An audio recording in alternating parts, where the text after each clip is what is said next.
I was losing effort. For every member of the living that was sent to the Battle of Paris was one more fighting for the enemy. Undaunted by fear or remorse, they marched only forward, their undead eyes glaring only to one goal. In an effort to bring an end to this, the leaders of the Allied South decided to take a drastic approach. They decided to sever the North from the South completely. Filled to the brim with the living dead of the warriors of the South, the mountains were caved in. Massive catapults were dragged through the swamps in position to bring down the ancient pillars that lined the Frostfall path. They sent massive stones sailing through the air, crashing into Storm God pillars. While the order was given to pull back the rear forces, those on the front lines gave themselves to their fate. Making the sacrifice required, they held the line as the armies of man, elves, dwarves, dragonborn, and the Ranger Corps themselves worked to move mountains to protect their lands. They eventually succeeded. Crashing the mountain to the path, they sealed the fate of the living of the North forever. To this day, a new city has found itself in the lands. I think I'm going to switch screens for you guys.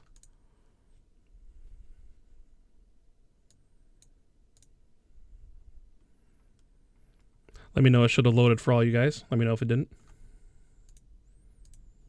Yep. I got it. Good stuff. Yep. To this day, a new city has found itself in the lands, and now the northernmost city known as Bevacare, positioned just south of the former path. The city, its government of all races as well as its workforce, were tasked with building a massive stone wall. Designed to stretch from coast to coast, its purpose was that of keeping whatever is left of the North in the North. Now, only 3 days before the 200-year anniversary of the final day of battle, something has happened. Activity has picked up beyond the walls, and even sightings of an ancient white dragon Ithial have been reported, though speculative as, well, rumors. It has been decided. It's time to meet the darkness. It's time to see what happened to the North all those years ago. To the dismay of many, the decision was made to send 3 groups into the North. An expedition is formed. For one reason or another, you were part of that expedition. 3 waves of 3 groups, or 3 caravans, have been sent through the recently completed tunnel through the Frostfall path. The hard work of the subterranean groups, along with the tamed monsters of the Underdark, have been successful in carving a hole through the mountains. Today is the day your group moves forward. Group number 3, comprised largely of volunteers, adventure seekers, scholars, and those in charge of documenting the travels and what has happened in the North. Your caravan is a moving city, essentially. Carts filled to the brim with supplies, food, medicine, trinkets for the betterment of everyone's lives of the North. While some of you might be self-serving seekers of truth, others of your party might simply be there for a story. Either way, today is the day you leave the South and answer the calling of the North. The weather today is cold. A crispness fills the air as each breath you take fills your lungs with a slight pinch from the dryness of the cold winter air. Despite the weather, the town of Bevacare remains busy. Bustling with activity, citizens and military alike move to ready themselves to either head north with a caravan, south for warmer climate, or stand and face the winter that descends from the north. All around, homes are being boarded up, roofs layered with new materials to keep the warmth inside. Massive stockpiles of wood litter the alleyways between nearly every home and building. All around, the smell of fire, smoke, and smoldering hearths rob you of the smells of nature. The spotted stone roads of Bevacare have frozen over, leaving slick sheets of ice over the top of some of the roads, causing snow to accumulate. Today is the day your caravan moves north. A man with a large amplifying horn at the front of the caravan yells from the gate, "Caravan heads out soon. Find your preparation and take this warning as an opportunity to make last-minute preparations." And at that, where do we find each of your characters? You would find my character reading a book, putting away into a satchel, and literally walking up to where a station of caravan carriages is being set up.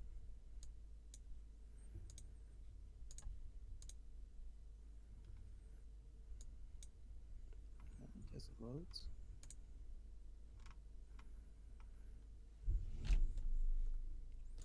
You would probably find Wesley communicating with the caravan leaders, trying to figure out where we were going, specifically, and also talking about guards and shifts, trying to organize everything. Just making sure it's all tightly knit. You'll find Saoirse in the same, trying to get a look at the maps of the.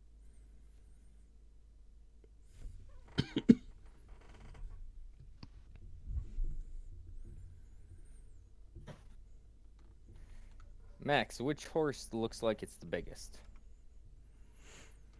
It's gonna be the horse, probably in the last grouping, as that one carries most of the heaviest of the supplies, building supplies. You will find Mr. Fluffy Paws asleep on that horse. Of course. Excuse me? Yep. Mr. Fluffy Paws. My God. So you said everything is being currently loaded up. Correct. Also, to add to the situation, currently the caravan is currently stopped right in front of the market area of the town. The houses that are to your left of the caravan are selling different wares. If there are any last minute supplies you need. You will probably be finding my character Look over that. I'm sorry, you'll find them doing what? checking out the wares. Specifically, foodstuffs,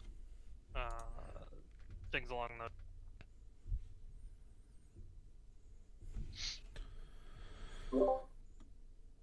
After a bit, you see Sabis begin to, after a short bit of preparation, begin to walk over to one of the armorers, the merchants. Out of these three, which one sells what? The armor is going to be the northernmost building. Okay. All right, so Wesley, you said you're currently engaging with the caravan leader, discovering different information about where the caravan's heading. Yeah. So as you approach the front of the caravan, you're met with a large man, probably good 6'5". The man's decked out in some pretty worn-in, heavy armor. He's got long black hair, very, very large beard. In the communication with him, so as you walk up and you talk to him, he looks down at you and, nods.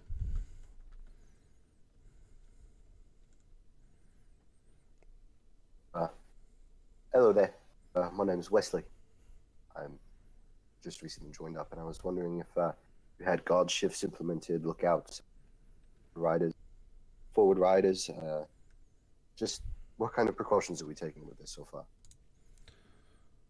Well, so far, the precautions that have been taken were the first two caravans sent through without much of an issue. Nothing has been reported back that has been amiss, the front caravan being the bulk of the military, with the second caravan being mostly medical supplies and further military units. This caravan here should be a breeze. All right, but how far ahead are the other caravans? Because you never know something could happen, right? Like an enemy could move in the time that they move. Oh, absolutely. So we do have things like forward riders. Well, yeah, of course we do.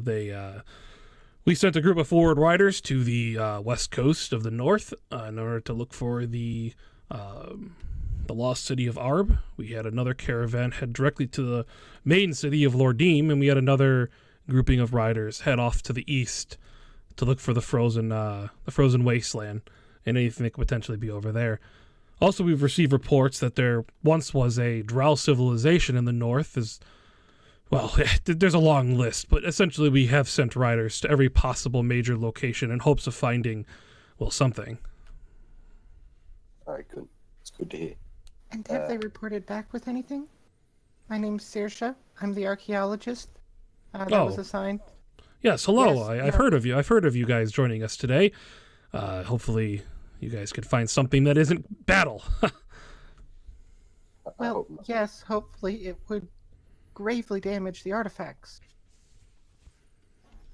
That is true. I'm more concerned about their lives right now. I hope that everything is just tightening it. You have guard shifts. I would be happy to join you. to join that shift. If you need an extra sword. Absolutely. You are more than welcome to find a spot, either walking with the carts or if one of the cart owners has room for you to ride on, by all means. Understood. I'm here to request updated copies of maps. Mine are 2 centuries old. So, do you have anything back yet?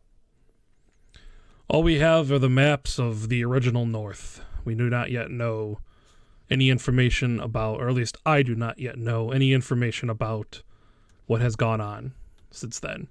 As of right now, it is basically assumed that all towns are lost, all lives are lost, and we're hoping that it improves from there. Well, I mean, probably best to go with the worst case assumption. Were there cartographers sent in the first 2 expeditions? To Or my the first 2 parties, rather? To my knowledge, no. I would imagine maybe possibly, but not something I was made aware of. My duty was this caravan here. Okay. Can I requisition a stock of paper? I have my own, but it may not be enough. Yeah, absolutely. You'll want to see the supply master. And he points out like one of the carts in the middle there, and you'll see a man kind of sitting there with a bunch of stacked books next to him, things like that. Right. It's been good chatting with you, but I'll be off. And I'll go try and find a cart that'll let me take a ride on him if I trade passage for protection, I guess. Yeah, and you'll be able to find a cart. One of the back 2 carts in the row are mostly supplies and mostly supplies, building supplies, things like that. Those carts don't have a lot of people traveling on them, so you'll be easily able to find a spot to sit down if you wanted to. All right, that's good. With the expectation that you'll protect the cart. And Wesley, now that you've had a moment to interact with the map, why don't you describe Wesley's character as far as what he looks like and who he is? All right. What, like class-wise and... No, just I mean, you can go into class if you want to, but I'm mostly interested in physical details about him and maybe his demeanor. All right. He seems very well disciplined. He's very polite and respectful when referring to other people. He tries to be on the up and up. He's a good 6'1". He's rather tall. Black hair that's messily brought into his tail. Beard that is braided out in 2 separate sections around his chin. Sheathed at his side is a long sword and a short sword. He is pretty lean. Like, he looks like he knows how to handle. He's built pretty good. He just carries himself with confidence as he walks around. Oh, and he is, it doesn't look like it, but underneath his leather cuirass, like the clothes he's wearing, you can hear jingling chainmail as he walks around. All right, fair enough. And then next up on the list who have already interacted. Oh, can you guys change your names in Roll20 to both your Discord name and your character name? So like your name in parentheses and then just the character out of parentheses in Roll20. That way when I can easily have a reference there. That's right in front of me. Thank you. Sorry. Fine. But yeah, next on the list is I'm sorry, I forgot how you pronounce it. Seorshe? Saoirse. Say, I'll get it. But why don't you describe who she is and what she's all about? Okay, so Saoirse is about 5'6", about average height, relatively thin. She looks pretty normal, other than that she's bleached her hair and her eyes glow, which is, a little unusual. Her fingers frequently have ink stains, and she has a large bag that she always carries around. It clinks a little, There are many things in it, including a sextant and other assorted cartography equipment.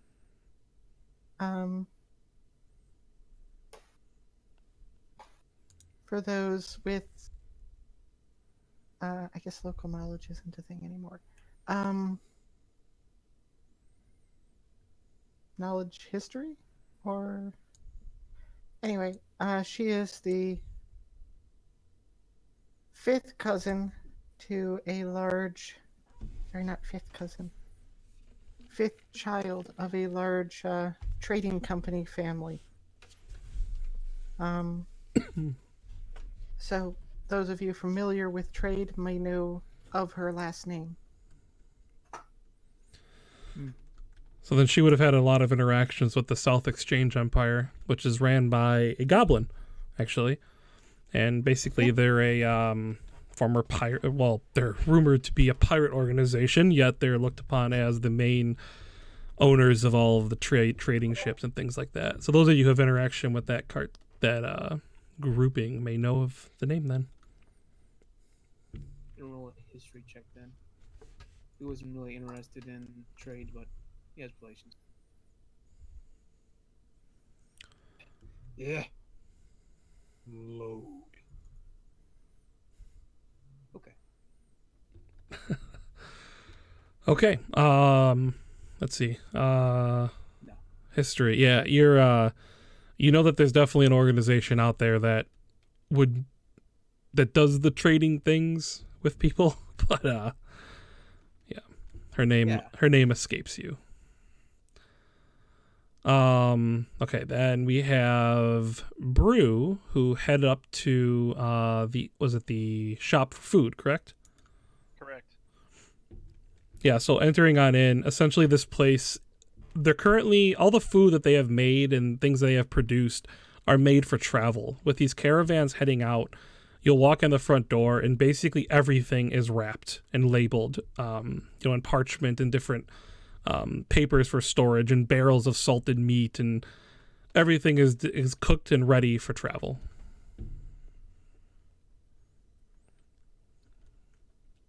He sort of begins like looking around because I'm assuming they have stuff like out. Yes. He's looking around him. Yeah. Do you have anything seasoning spices?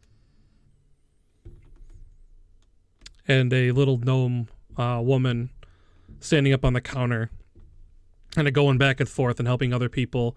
Here's your question, and she points to the side of the store, and over to that way you'll see a shelf of knocked over vials and containers and little small mini boxes that have all sorts of different spices written on it. Thank you. And he wanders over there and starts sifting through. What does it look like? People have just like destroyed it.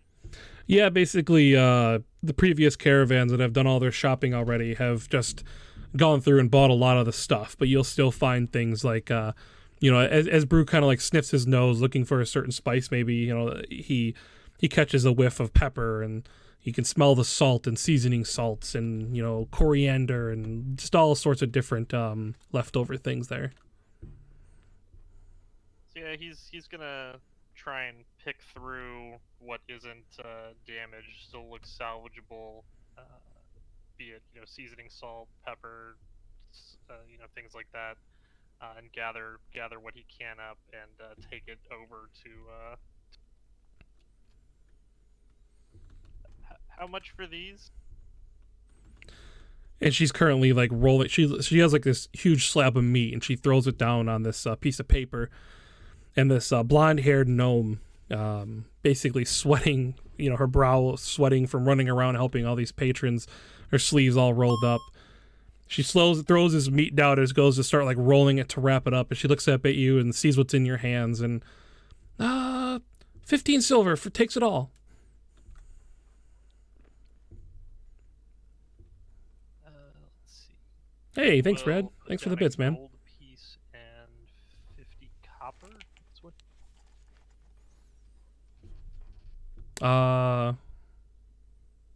15 silver. Yeah. Yes, a gold. Yeah. Yep. That makes sense. I'm not. My math isn't off. Right? Yeah, that's correct. Yeah, because it's 10 silver per gold, and then Yeah. 100 10 copper, for 1 silver. or 10, 100 copper for 1 gold. Yeah, Yeah. right. 110, 1.5. Sorry. Yeah, because Electrum is 0.5. Yep. I'm just gonna add like seasoning to my.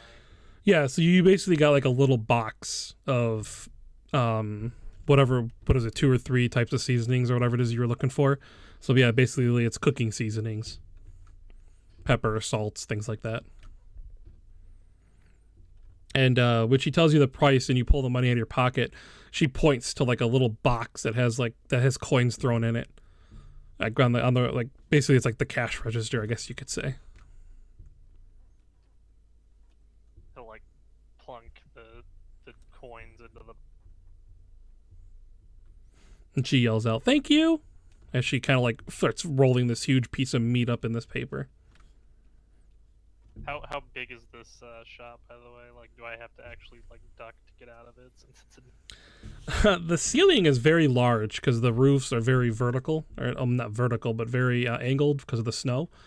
But other than that, it's pretty well normal sized. You probably, how tall is well, actually, why don't you take this chance then to describe Brew and who he is? Brew is about 6.5 feet tall. Everybody's still tall in this He group. is large, not in the like he doesn't look like he's an overly muscular person, but he's definitely he was wearing relatively plain traveler's clothes. He doesn't have anything fancy. His probably most noticeable thing is that his backpack is covered in various utensils and cooking items. As well as a staff that he's carrying that he balances two jugs on either end of some unknown liquid. He's what is it? He's yellow eyes, black hair, ashen skin. Other than that, he's not. Other than his size, he's not particularly. He doesn't stand out much as far as anything on his.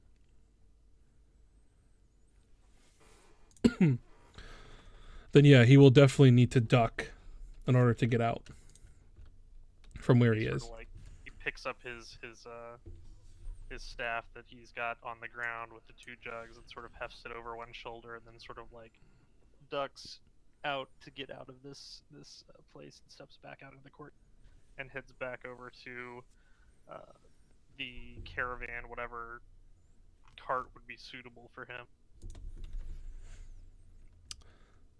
Based on his size, he's definitely going to end up in one of the back carts as well. With all of the other heavy-duty supplies, as those carts are designed more to carry more of a load with the double horses.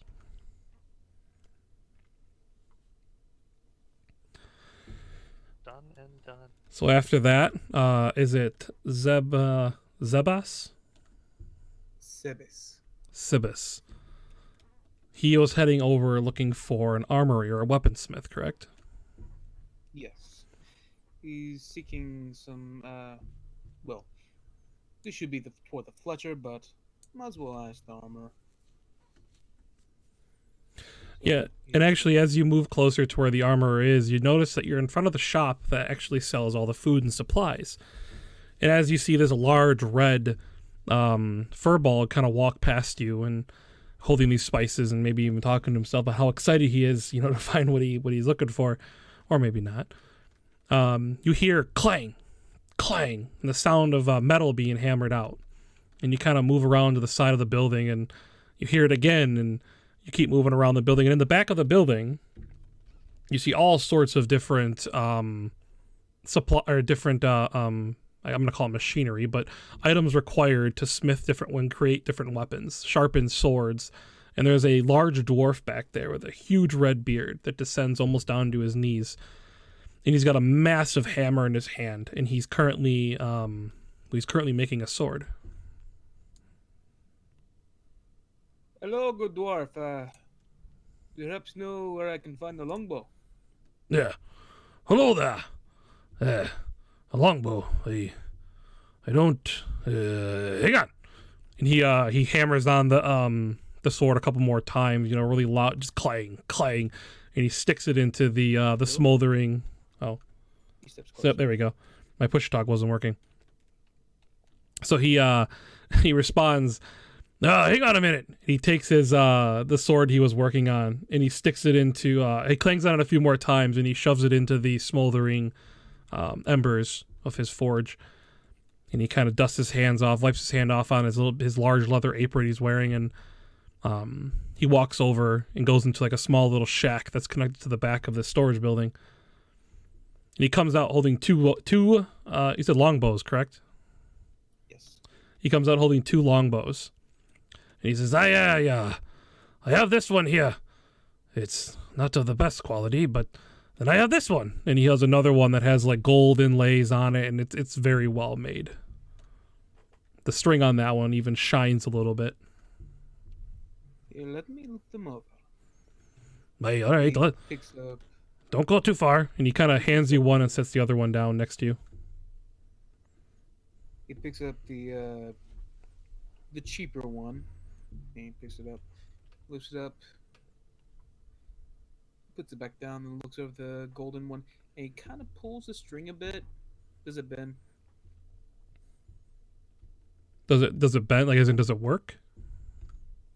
Yeah, because I'm expecting this to be like a gold filament. It's more of a faker, more novelty than. Yeah, I mean it does function, but as you pull the string itself actually creates these little like, it's almost as if it glistens, like glitter almost fills the air for a second, like around the string as you pull it back, almost indicating that the movement of its use creates this sort of shine. But as you pull it, you hear the bow kind of creak, crack, crick, crack, crack, and kind of like make almost like a bending sound that doesn't sound too familiar with most longbows.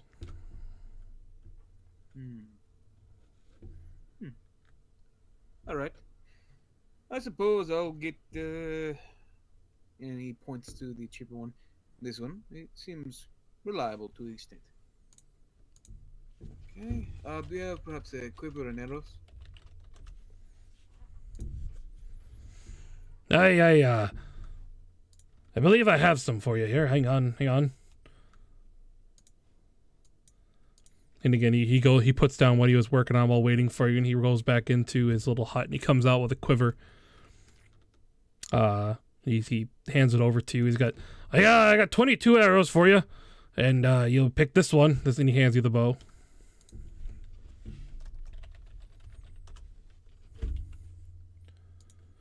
I'm actually looking up the price of it because I can't remember how much a longbow costs. Oh, there we go. He tells you 42 gold for all of it. He begins to think it over. All right. Thank you, sir. He plops down a good chunk, grabs half, and he nods. Wait, did you say you gave him the 42 gold? Yeah. Okay. Yeah, he takes the gold and he kind of quickly counts out like part of it out and then just puts the rest back in his little bag he's got, and he's like, "Pleasure doing business with you." And he goes back to working on his sword. Well, have a good day then. All right, let me look over my satchel. And he looks over and like notes down some information. And this is where my character introduction is. Yeah. Yay! So, woohoo! Okay. So Savus, he is a high elven, book-toting wizard with a penchant to adventure long and distant. He's the sort of man who carries himself with a book never written, but is forever endless. It is the journal called Curiosity. He has the appearance, well, physical appearance, of a dapper man, handsome, pointy ears. He's clearly high elven, and he's just ready. He has a backpack on his back and a satchel by his side. He has white eyes, which contrasts against his black hair. He kind of looks rough, surprisingly though. And I think that's a short and a bit more and less concise than what I should have gave you. But yay! Introduction done. He's going to go and There look is a away cat at token characters for that a reason. he can write on. So something comfortable. You're about to find out. Very well. Probably. Go ahead, were you still going? Sorry. I'm just gonna put my character over there. Oh, yeah, that's fine. All right, at that, we have next up on the list, Big Red. Z, what did you say your character was doing this whole time? He's just sitting on a stump playing music. So kind of echoing above the mundane sounds of everyone getting ready on these carts. What kind of instrument does he play? It's a violin, I believe, or a viol. You're all hearing the slow melodies of a large... He is large, isn't he? Isn't he a furball? Yeah, he's 8 foot. Jeez, why is this whole party tall? You guys are all like giants. We went up school. Well, you guys... Yeah, I'm short. You're okay, so not all of you are tall. No, not all. Not all. We'll get to Shady in a moment. But anyway, Big Red is you guys see this 8 foot tall furballs with red hair playing on a violin. And if there's nothing else that Big Red is doing, why don't you go ahead and just describe him yourself? Big Red is about 8 foot tall. He's not very stocky, but he's about 225 pounds. Wearing simple traveler's clothes. He's got a rapier on his side and a money pouch, and that's about it about him. He doesn't have much on him. All right. That being said, how is Big Red part of this caravan, or why is he?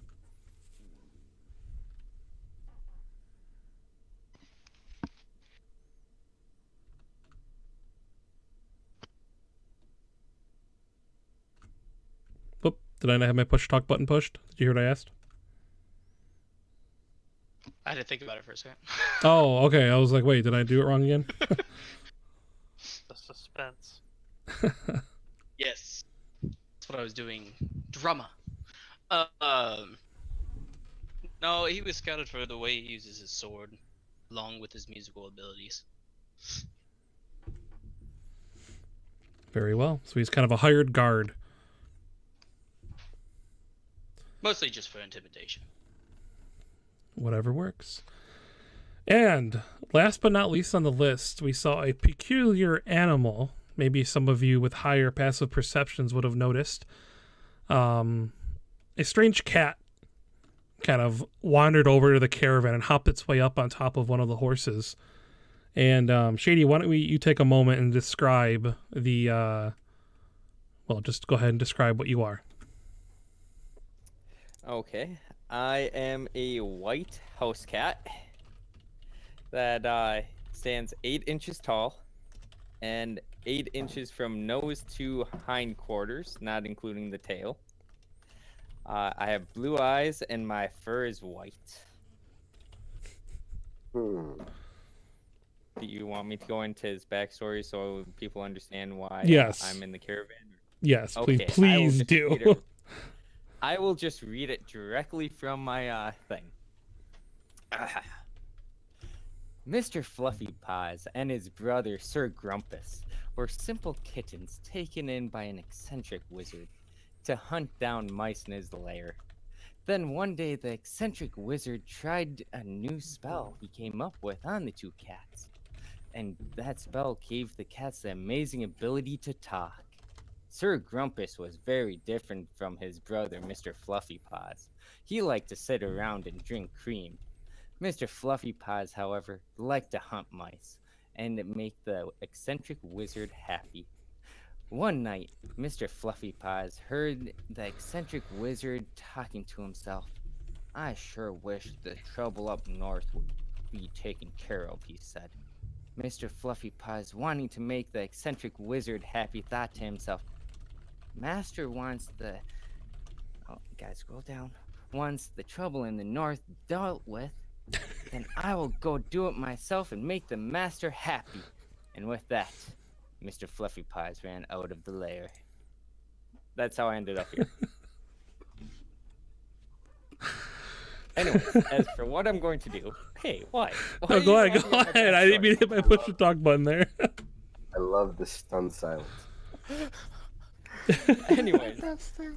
Mr. Fluffy Paws will stretch from his little nap and look around to see where the music is coming from. Hop down off of the horse and walk over to the bard. And since you're playing the violin, I'm assuming you're sitting or are you standing? I am sitting. I want to jump on his lap and fall asleep.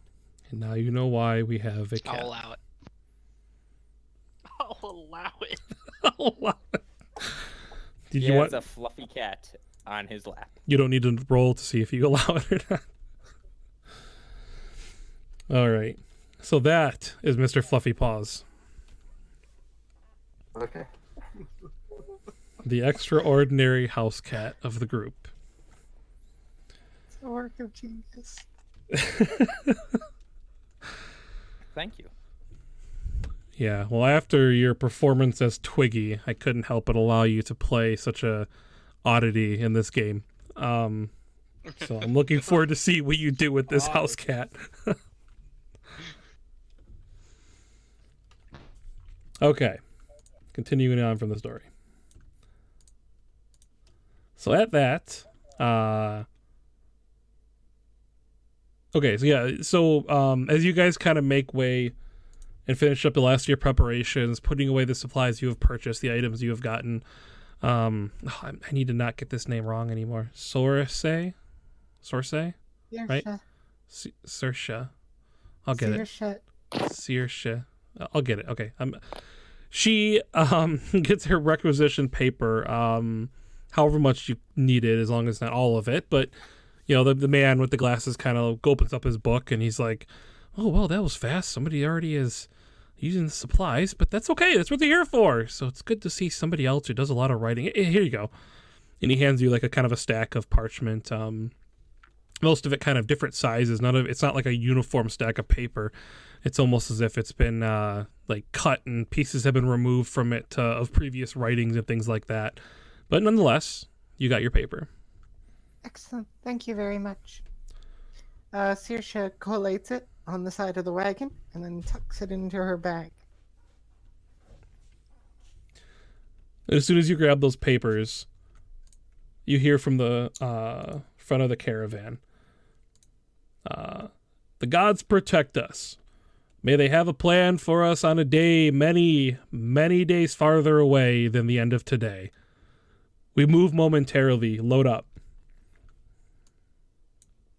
And at that, you see all sorts of different patrons, or different military, civilians, volunteers alike, saying goodbye to their loved ones, hugs and notes and packages and presents alike, trading hands, and people begin taking their places, walking either next to the caravan or hopping up onto the carts around them.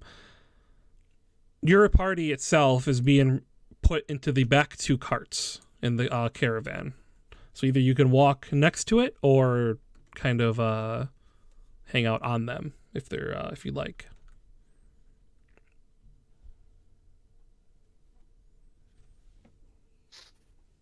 Hello there. I mean, Hello. Brew will ride in it if he's able. Otherwise, he'll walk. So, I will mount my fiddle player, so I will be on his shoulder. Again, I'll allow it. I will nuzzle his head.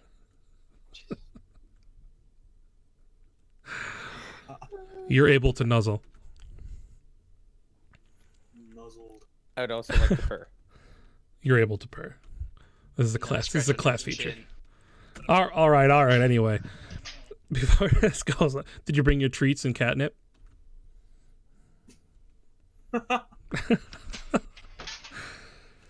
All right, so Brew, you notice a fighting-looking man, a lady, and another man kind of load up on that first cart in front of you there, but it looks like the back cart with some more of the building supplies has plenty of room for a character such as yours. What, the one back here? Yes, correct.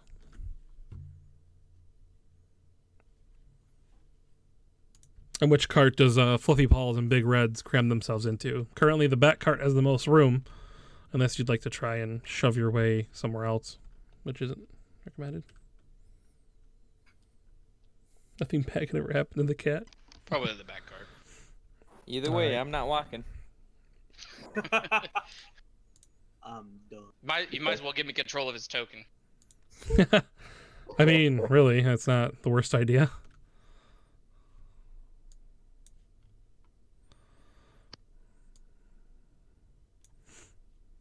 Okay, I'm just putting your tokens together on the next for the next screen. 1 second. So we got Fluffy Paws and Big Red here with Brew. And then you got Wesley,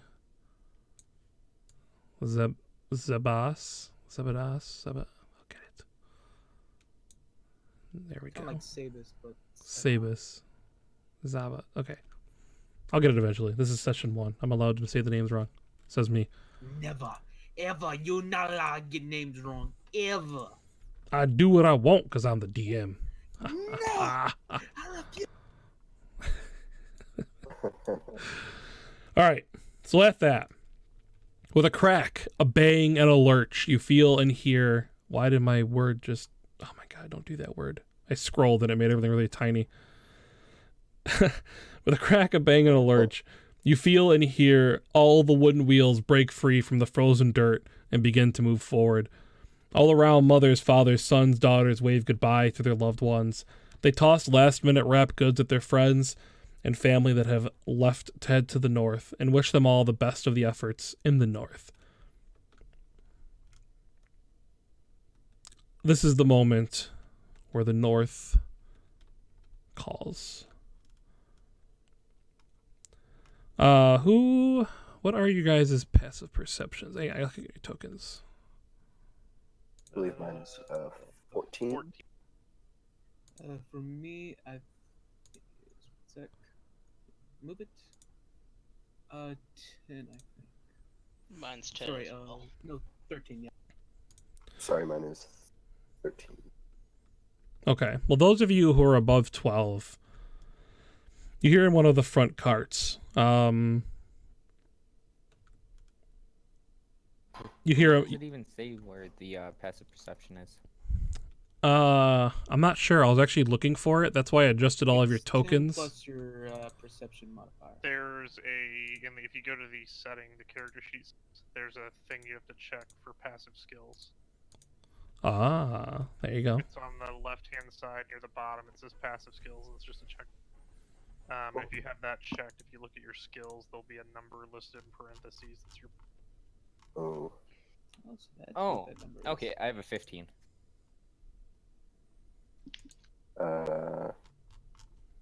13. So for me, it's Okay. Perfect. So actually, I think most of you then hear this. You hear a man say to another man on one of the forward carts, "Did they tell you anything about the status of their 2 caravans?" And the other guy responds, no, I didn't hear anything. I hope we're not marching into a death trap." And the other guy says, "Yeah, I heard that it's not normal that nobody's reported back." And then the same thing. And then you hear one of the men go, "Yeah, I heard that some of the undead still move even after the tunneling. They're alive." And then you kind of hear like this back and forth, this banter back and forth of different whispering and rumors and different things they've heard of in the north and stories. And you hear the mention of a few names that kind of sound familiar from folk tales and things of that nature. But largely you hear them kind of sounding very, very worried.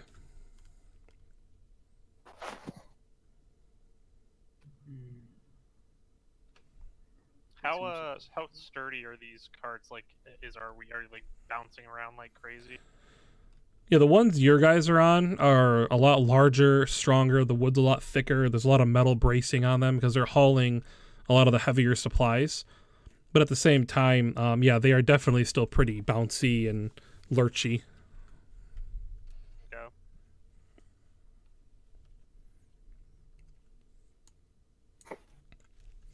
Saoirse takes out a half-hour glass and flips it, and keeps an eye on it. Sabus has never stopped writing. He's currently writing in a journal. I'd like to start gnawing on my mount's hair to clean my teeth. That tracks.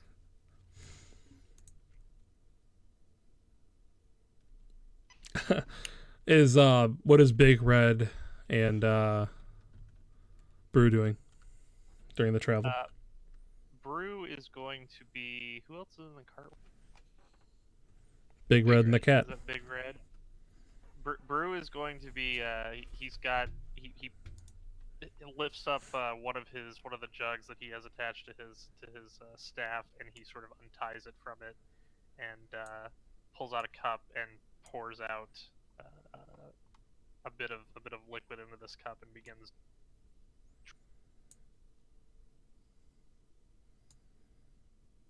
He sees what Big Red's a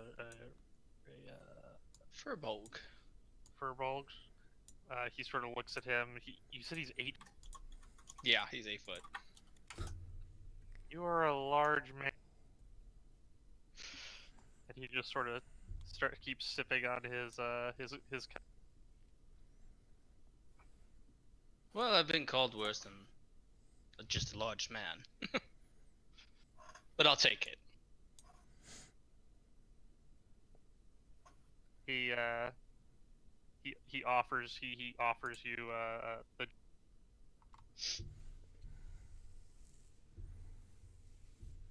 Big Red would graciously take it. At that time, I want to try to sniff that drink. I'm a curious kitty. It's tea. I just want to see how my cat actually acts when it's trying to... I'm only 8 inches tall and he's 8 feet. So that cup is like 4 feet away from me. And I'm trying to get to that cup. What does Mr. Fluffy Paws do to get close enough? Balls. I'm picturing myself trying to climb on his arm that has the cup. And sticks your paw in it. I don't even know how, he's 8 foot, and I only weigh 8 pounds. How much of that will he actually notice? I mean, how hairy are you? I'm a big fluff ball. I mean, I'd notice a big hairy thing trying to get in my drink. Yeah, I was gonna say, I mean, I would too, so it's... Chucks the cat into the tree line. And just like that, Shady rolls a new character. So does Big Red let this cat sniff the drink and whatever he does?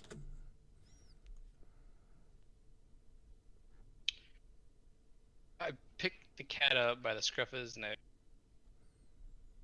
and just place him down on the ground. I will start climbing up his back to get to my original spot. I'll allow as long as he doesn't get to my tea. All right. Wesley Go ahead. is just sipping from his little water skin that he pulls out that probably doesn't contain water, and he's around trying to. Hearing all that puts him on edge, so he's definitely just trying to keep an eye out for anything that's off. Well, the strangest thing you currently notice is that a woman with blonde hair has pulled out was it an hourglass she pulled out? A half-hour glass. I'm not sure I've ever seen a half hourglass. It's just an hourglass cut in half? No, it's just an hourglass that measures half an hour. Oh, duh. That makes perfect sense. Okay. So that's, and then the other man in the cart with you is currently writing in a book. I don't think I've introduced myself yet. Name's Wesley. Hello, Wesley. I am Saoirse. Saoirse? Saoirse. Saoirse. Yes, with an S. All right. Eccentric name. Hmm? It's an eccentric name. Runs in the family. I see. What about you? Turning back to the man with the book. It's pretty much what you hear. See, He seems partaken. So, Saoirse says, looking up from her hourglass, I can leave that for a little minute as long as I catch it when it runs out.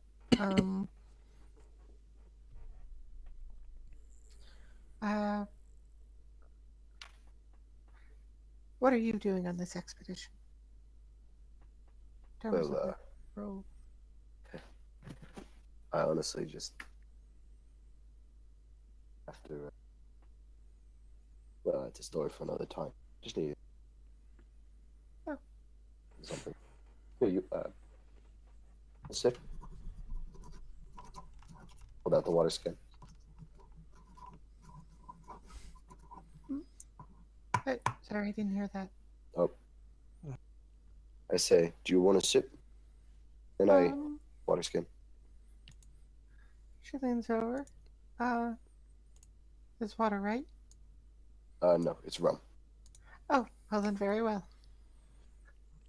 About this time, you would see Sabis finally finish up his writings, and with the book snap, he slots into his satchel. What were you saying? I asked your name, friend. Ah, Sabis Aladar. Say that slower. Sabis Aladar. Sibis. Indeed.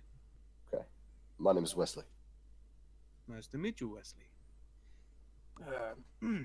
So.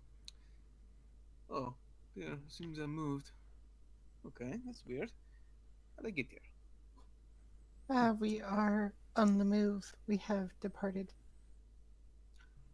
That makes sense. Okay. Simple. And he checks his bag. Okay. Arrows done. Okay. So, small talk is not my thing. What do you... Well, he just smiles dumbly.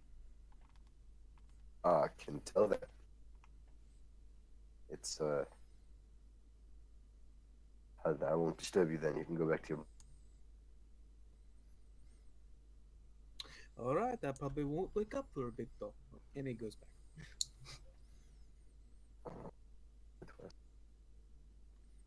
I am very curious what he's writing.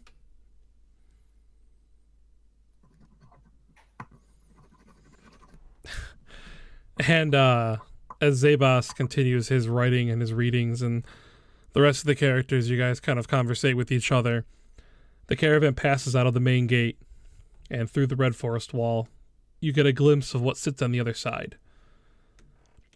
The first moments on the other side of the wall, fresh air fills your lungs, and the smell of a forest winter hits you like a warm bath. Reminders of peaceful hunting, playing in the snow, and relaxing by a hearth in the dead of winter fill your mind. Quickly, however, these thoughts of enjoyment of previous times in your life of fresh snow leave your mind. Behind you and now above you is the gate of the massive red bricked wall. Made mostly from the clay found in the swamps just south of Bevacare, it takes on an earthly red tone as a result. Fortified and hardened over time with massive steel bracers, the wall is much less attractive from the outside perspective. The spiked iron gate that now hangs above you precariously, that sits wide open to allow you to exit, is made of thick dwarven steel, hardened in the special forges deep within the ground. Ahead just up the path you see it. The Frostfall path. Massive stone pillars lay collapsed into the pathway. You can hardly make out the writings while looking through the snow in the air, but it's them. Clear as day. Said to have been carved by the storm gods themselves, they stood as a pillar of an ancient world that once existed but is long forgotten in the north. As your eyes wander down to that level of the horses walking in front of you, off in the distance you see the dark entrance. Carved from the stone by the creatures and patrons of the world group, it sits wide open. As you near the entrance, the ground begins to become rough and hard. The carts and wagons rattle and shake as they dip up and down from the tracks. Ahead of you, a man walking next to the cart leans forward and picks up a large rock. He kind of looks it over and he quickly throws it down behind himself. As your cart kind of rolls past this rock, you look down. Those of you who see it, empty eye sockets glare back at you. While the lower jaw is missing, this is clearly the skull of a human. You know, I've been waiting for this my whole life, but Intense drawings.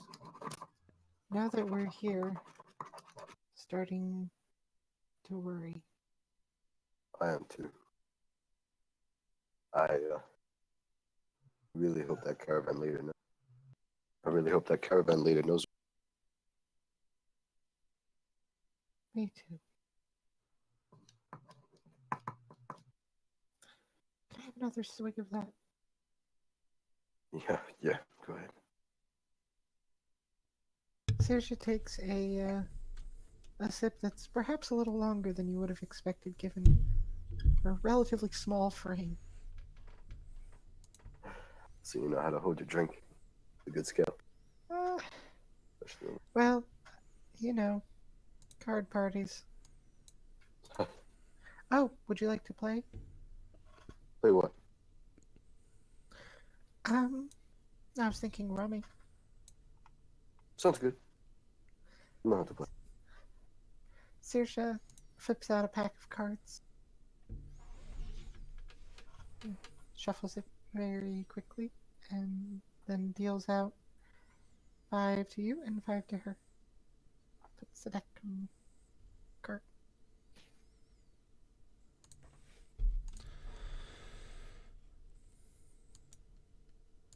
Okay. Let's see. Who... I already forgot all your passive perceptions. One of you have a 14, right? I have a 14. Okay. That was you guys. I have 15. Just 15. Okay. you know. So yeah, you two would notice this. Well, actually, why don't we do this? Why don't you both roll perception checks real quick, and we'll find out how much you guys notice.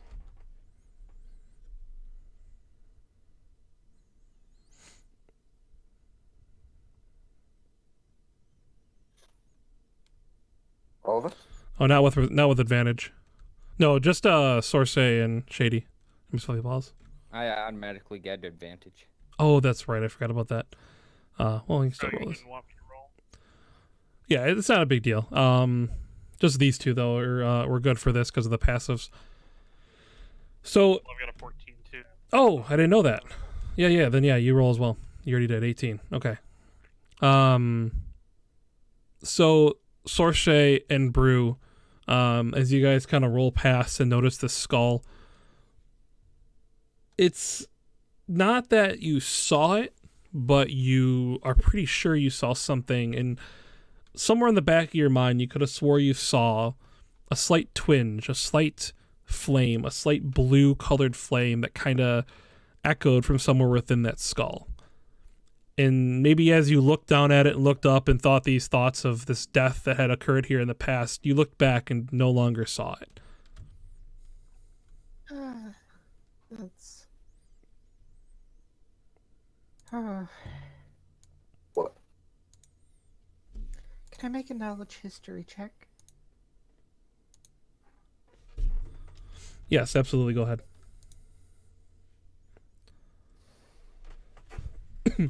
So the 11. Sorry about the double clicking. Can't control it. No, you're okay. I'll always use the first one. No worries. So you're trying to figure out what that blue flame might represent? She's trying to remember from the historical account she's read, whether or not there were descriptions of the undead being associated with blue fire.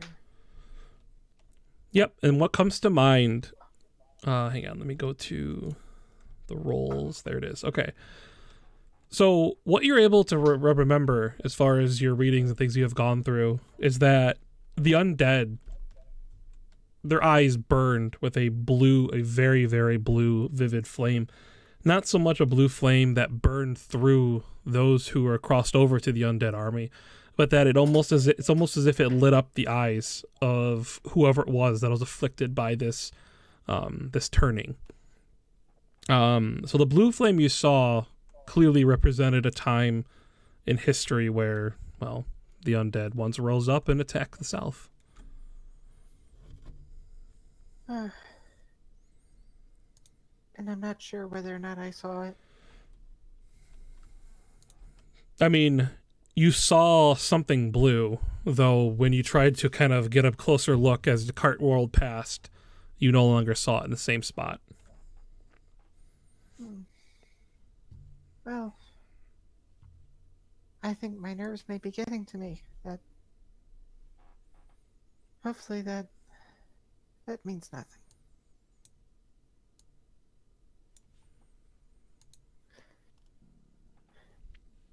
Saoirse badly misplays this hand of cards because she's anxious. And how does Brew handle this information of this site and this skull? Is it close enough for me to pick it up? Why don't Like when I'm you? getting out of the cart? Yeah, I mean the cart's pretty tall. You could potentially make an acrobatics check to try and like maneuver yourself quickly, lean over the cart and grab it. You are now the torch. Congratulations. Why is it why am I the torch? I'm glad you have switched Oh, characters. I see. We now have a house cat and a torch.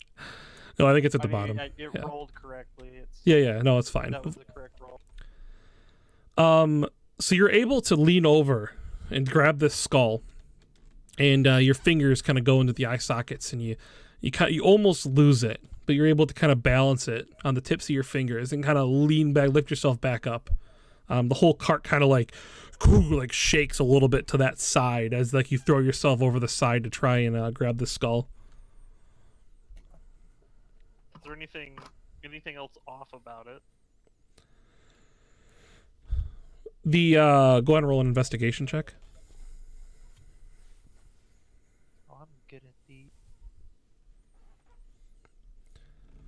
So what you're able to notice about this skull is that there seem to be engravings, patterns that kind of litter randomly throughout the skull itself.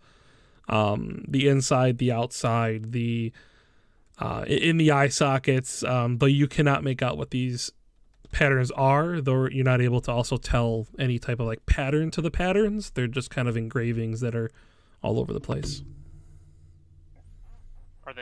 Is it like a language or is it just like runes? They appear to be random. They don't seem to represent any language that you might know. So I guess runes would be the answer. You would assume they would be runes based on your check. I wonder what happened to. What happened to who and what happened there? Yeah. Savis completely like messed up one of his journal pages. Do the sudden jerk in the cart. Wait, say that again. He's on a different cart than you. Oh, okay. Oh, okay. Yeah, so yeah. Have that, my Yeah, friend. Brood, that's who it was. Yep. Never mind.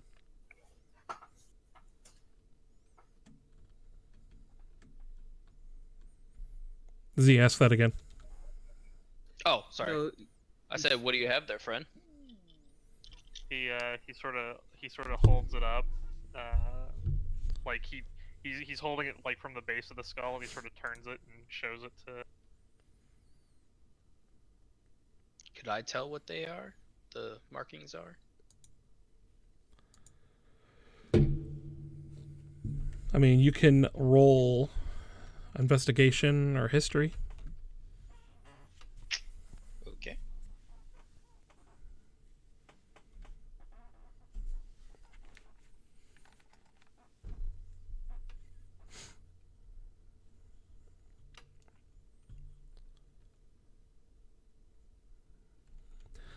Yeah, looking them over, they're definitely some type of rune that pertains to some possibly ancient style of magic, something that you are not made aware of. Are they arcane? You're not able to tell. Okay. They definitely weren't, I guess you could say, whoever this person was wasn't born with these. You can't tell, however, if they were added after the fact or, you know, while whoever owned this skull was alive.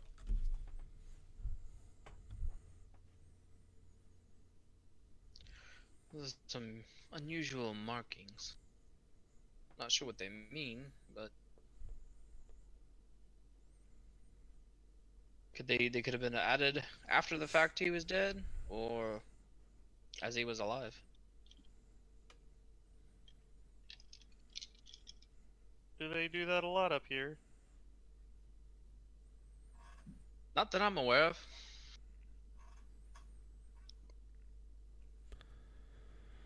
He sort of leans back. He sort of shrugs and then leans back out of the cart and sets the skull back on the ground.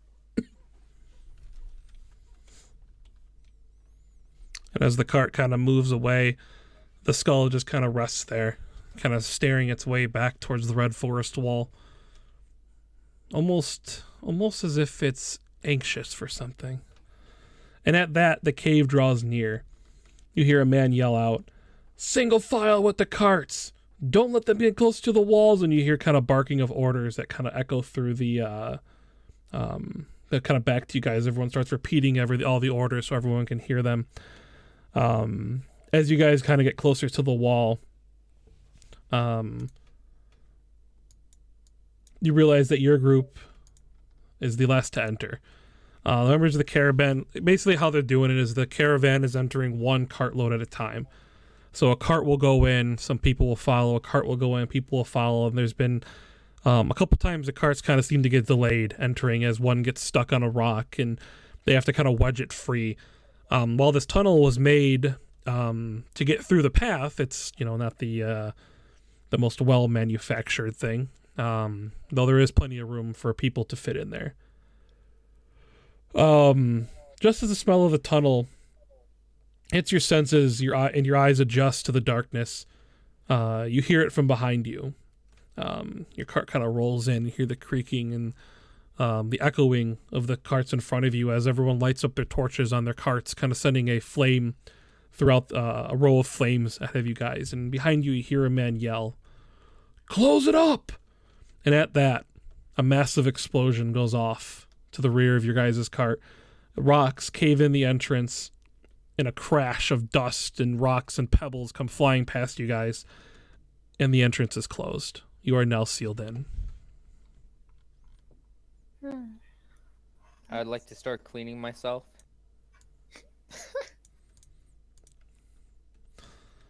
You're able to.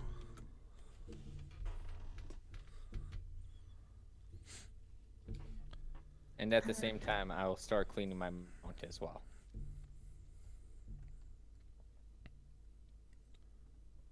So looking ahead on the carts, those of you with dark vision can see pretty well clearly. Those of you who need the light of the torches can also see the walls and the ground pretty clear.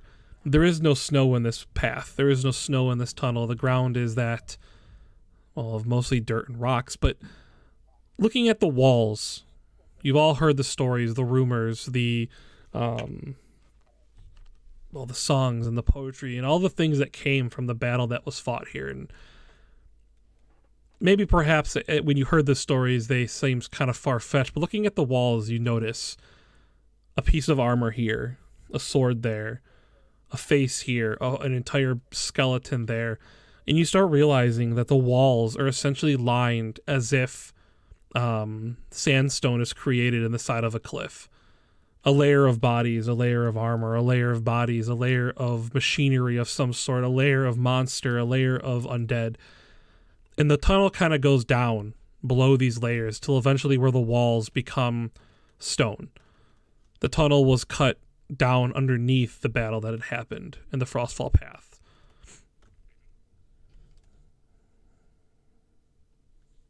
Well, we're underneath the most recent sedimentary layers. So, The remnants of battle. Even here. so I've read about it a lot, but it's not quite what I expected. I thought there was some exaggeration in the accounts. No, But- I'm afraid not. I've studied some of this in making my own thesis. This here is just the mere beginnings of it. Once we reach the cities, if they're not flooded with the undead, I'm afraid there will be dead cities where undead are trapped there for a term due to their remaining spirits lingering somewhat. What are you writing your thesis on?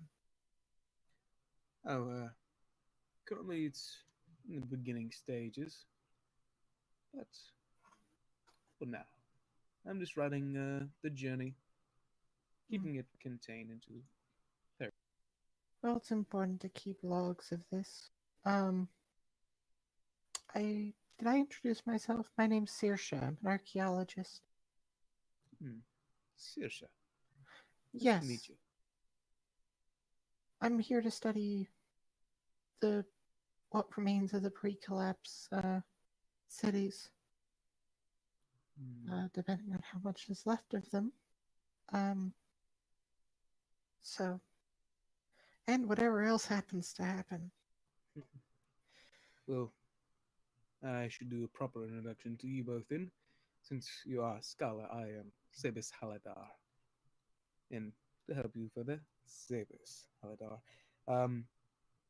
I am here to study the prescriptions of the mayhaps of 10th level magic. I have a thesis still working. Of course, my own theories and the thesis may coincide, but for now, my theories point that a 10th level magic brought upon by the Forgotten.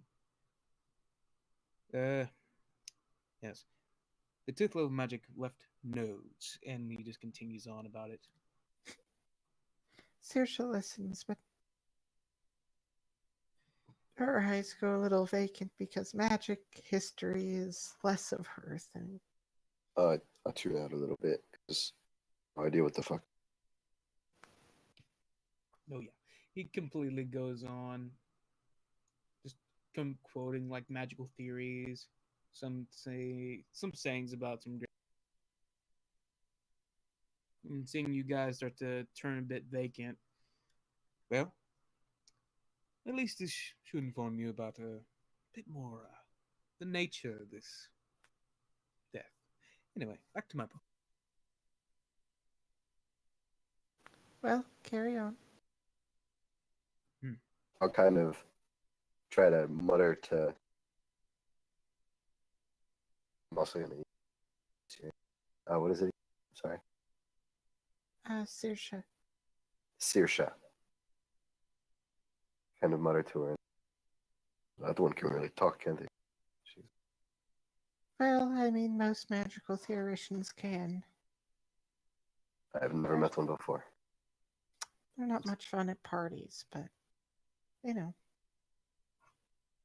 I like your attitude so far. Nice to see some dry optimism. Well,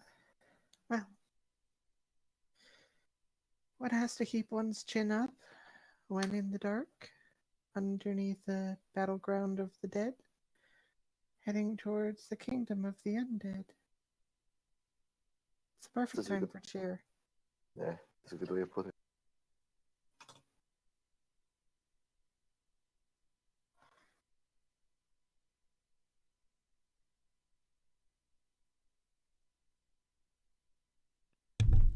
Oh, my mic was muted. All right. So at that. Oops, that's not the right document. Okay.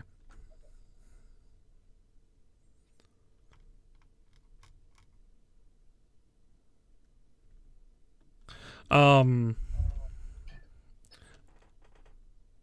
cart kind of continues on. The caravan kind of continues moving forward. Every so often, the cart kind of shifts and rolls itself to one side or the other, causing everything to kind of shift a little bit. And as you look down, you see the cart rolling on sometimes a different body or a skeleton of some sort. Every so often, you pass by a man or woman kind of curled up against the wall, kind of sobbing in place, not able to handle what is happening. Usually with another person kind of trying to move them along and get them going back forward again. No one wants to leave anyone behind in the now sealed off path. As you continue on through the path, I'm sorry, I can keep hearing myself for someone's mic. Can you turn it down just a little bit for me? Not sure who it is, but he's throwing me off. So,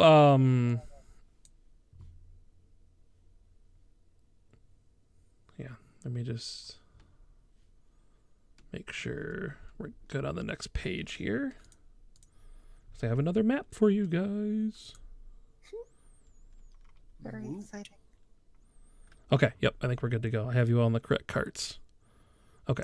Okay.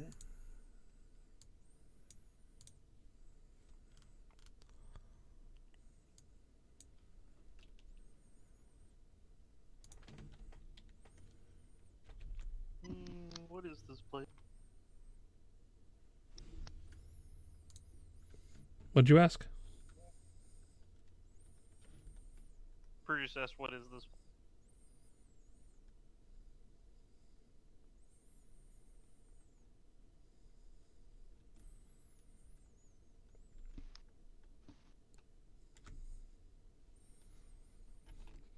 I assume he's asking that to Big Red or the cat, correct?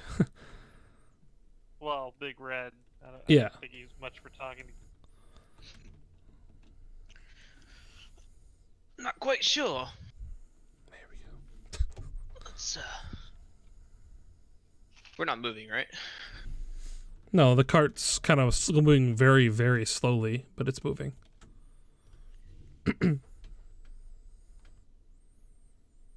Take a peek outside the cart.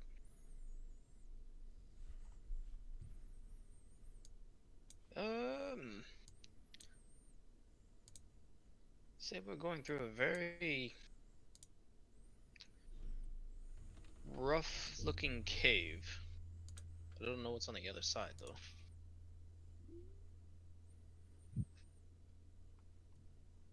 Looked like it was made out of people back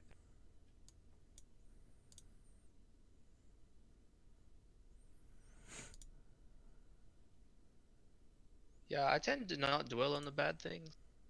Just look forward to the good.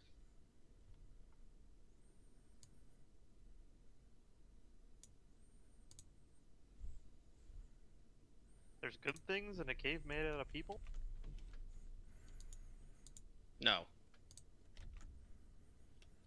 Just think of this cat. And I point to Fluffy Paws there. At this point, I'm probably like licking my crotch or something, and I look up Yes. at my name. Why did you bring your cat? It's not my cat.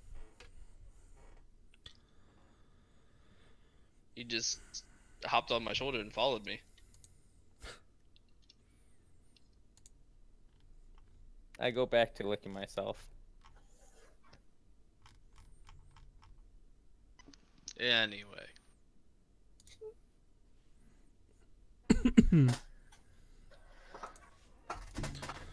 To answer your question, I don't know. Are you not from around here either? I've been to many places, but this is not one I was willing to go unless someone paid me.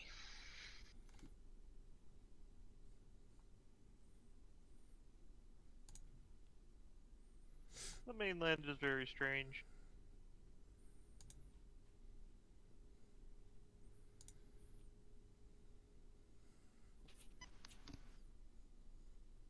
It is what it is. What about you?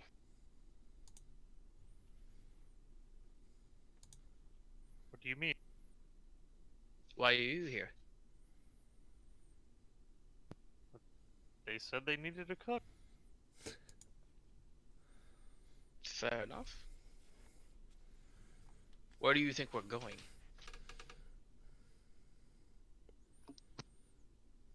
I don't know. I don't know of any places that involve traveling in underground through dead people.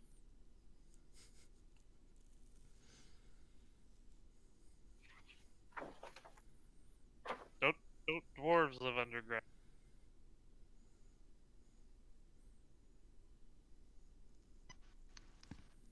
Some, I think, but I'm not quite sure. Are there evil dwarves?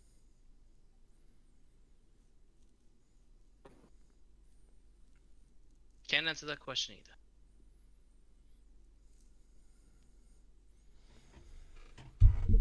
But I could play a song to lighten him. How does that sound? He sort of perks up. Oh, what do you?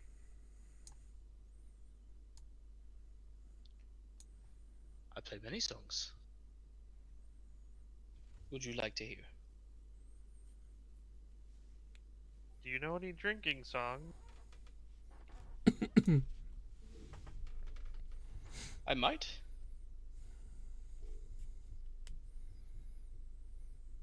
He puts away the one jug that he had open and then uncorks the other and pours it and hands it to Big Red.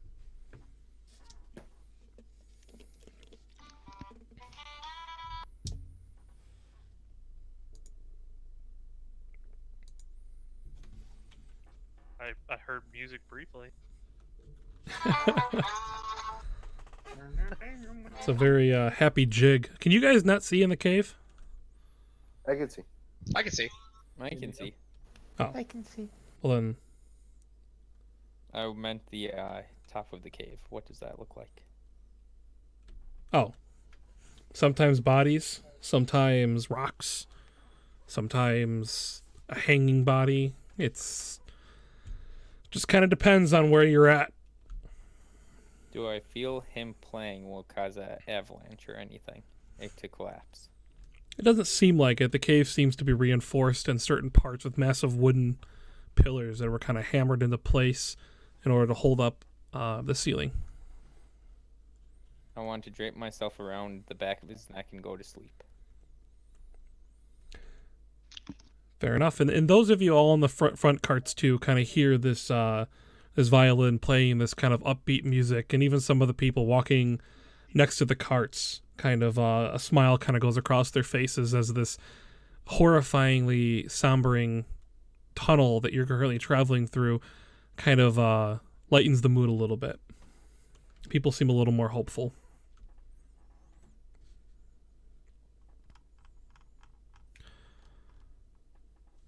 Eventually, as some time goes by, you hear a shrill shriek from somewhere up in front. And the carts abruptly skid to a stop. I immediately jump out. I will slowly wake up. And start making my way there. Saoirse packs up all of her things so that if for some reason she has to run, she doesn't leave anything behind. I'm gonna draw my long and short sword. Just start moving. Sabus puts away his satchel, and seeing as there's a commotion, he grabs a dagger from his satchel, and starts.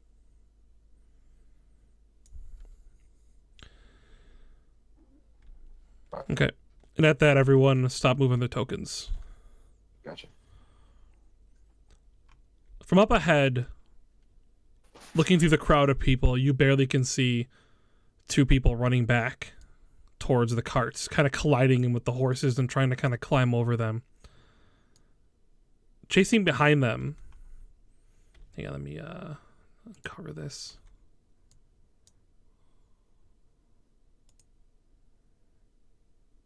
Oh my god, my roll 20 is running very slow.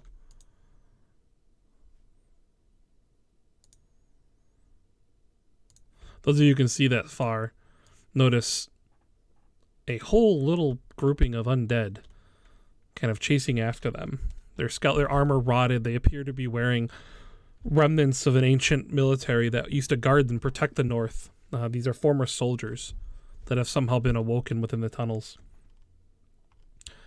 Zabas, to your right, you feel something as a rock kind of falls down and hits your foot. And as you turn and look, a skeleton stand there, hanging out of the walls. Wesley, just up in front of the other side of a boulder, a body rolls out onto the ground from the walls, carrying a weapon. And all around, it seems as though the undead has awoken.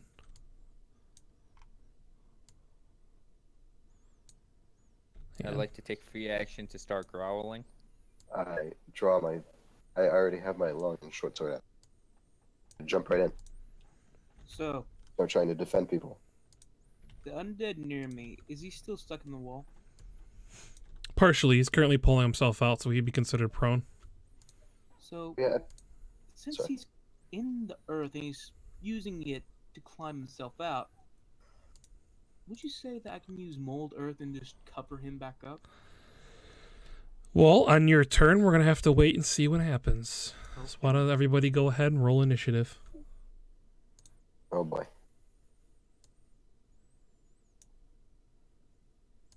Great start. Yes. Amazing. You've soothed me with your rhythmic beats. My rhythmic beats. What? And he's playing music, and I'm over here like just chilling out. There you go. Don't got time for no undead. I'm busy jamming. Leave me alone.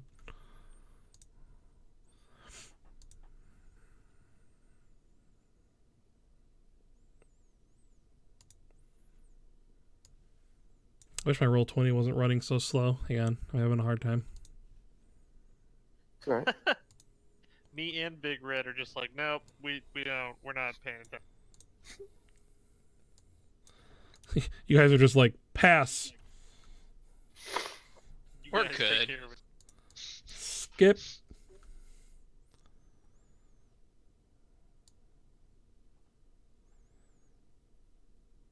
Okay, I think this is gonna work.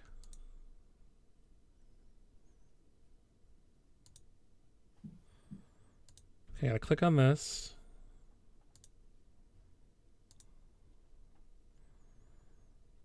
Okay, no, it just whispered me all of its abilities. I want to roll initiative.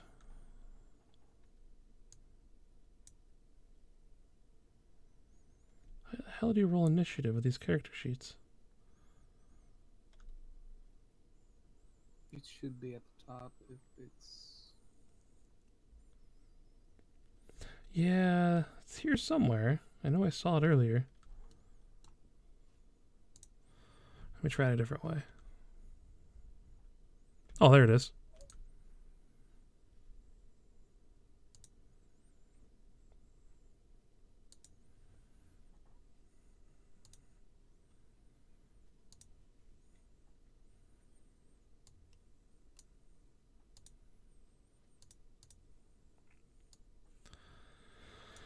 So at that, Wesley, the skeletons essentially come out of nowhere, causing a chaos to surround most of the commoners that kind of travel with this cart. How do you react? I just shout, get away from the walls, and I push forward to this dead here. I would try and hit him with my long. Pushing through the crowd there is going to be considered difficult terrain due to so many people. When crowding, this is very crowded and very tight quarters. So moving through another token will cost you double movement. Yep, just wanted to make sure everybody knew. All right. I'd like to try and swing sword.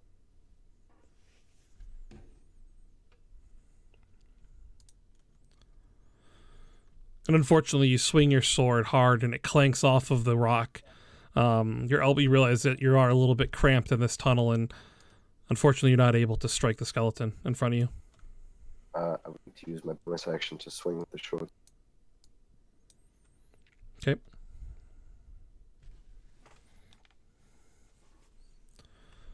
You are able to hit with the second attack.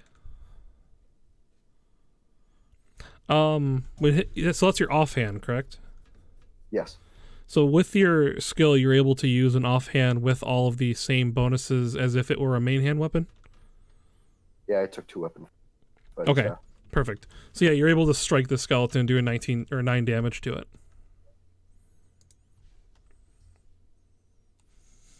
All right. I think I'll end as long as I've got the skeleton's attention. Well, you definitely hit it.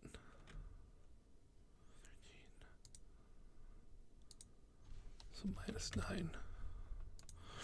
Okay, sorry guys, my roll 20 is like, it's major boggin', and I don't know why.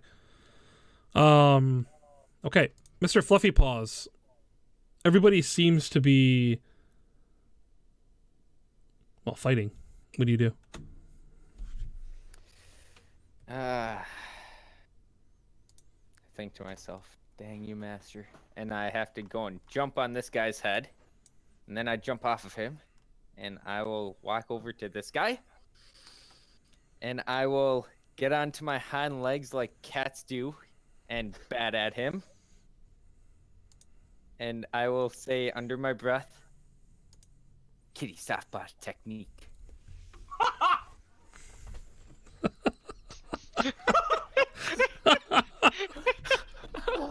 He heals 4 hit points.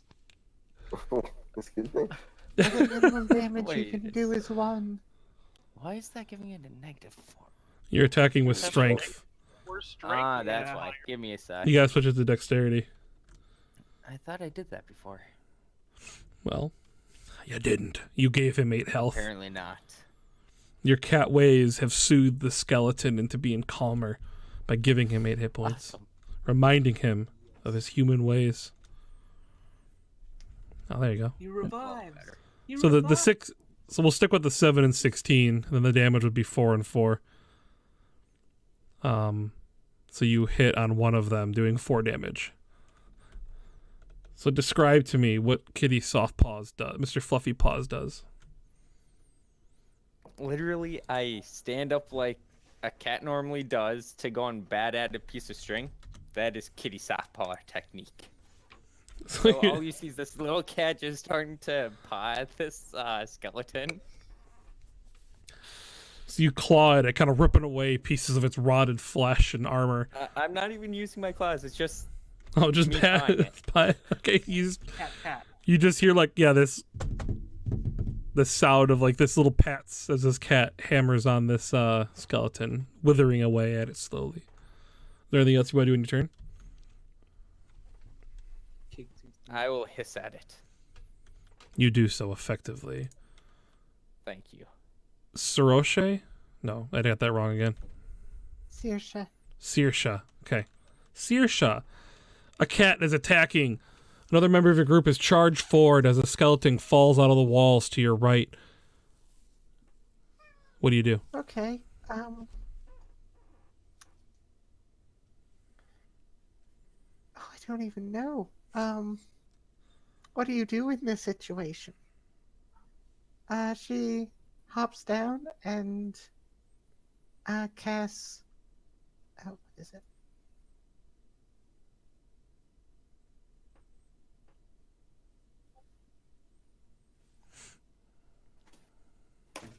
It's vicious mockery on the skeleton.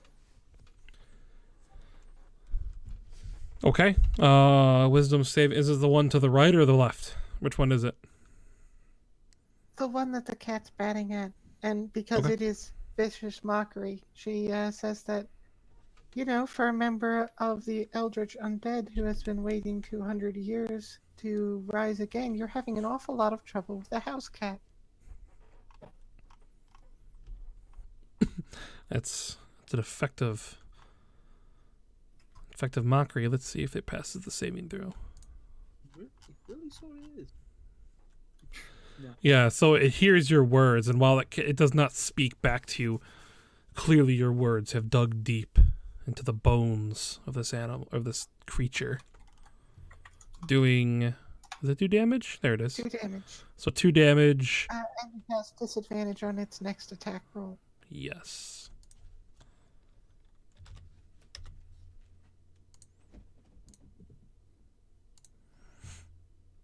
All right. Is there anything else I could do in your turn? No, that's it. The skeletons finish their way, removing themselves from these walls. The one is going to attack Kitty Softpaws. It's Mr. Softpaws. I'm sorry, Mr. Mr. Softpaws. Fluffy Mr. Paws. Fluffy Rolls Paws. natural 20, dies immediately.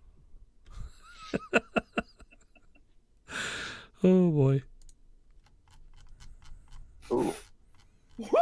Ooh. That, wait, whoa, Reminder whoa, that it whoa, has whoa, whoa. disadvantage. Is that disadvantage? Well, why is it disadvantage again? I don't know all your skills. Vicious Vicious mockery. Oh, Yeah. that's right. Okay, hang on. Be real. So,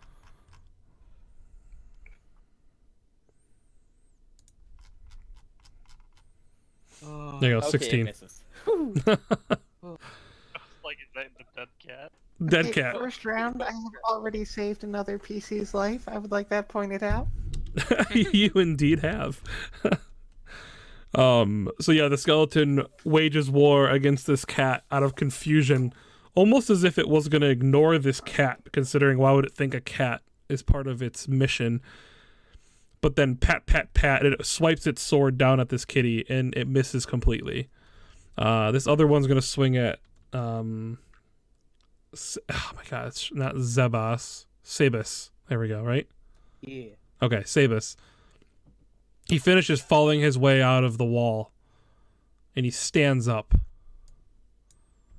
and he will attack.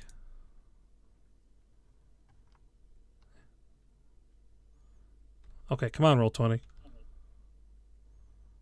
Don't do it. Don't do it. No. It swings with a 23, hitting you for 5 damage.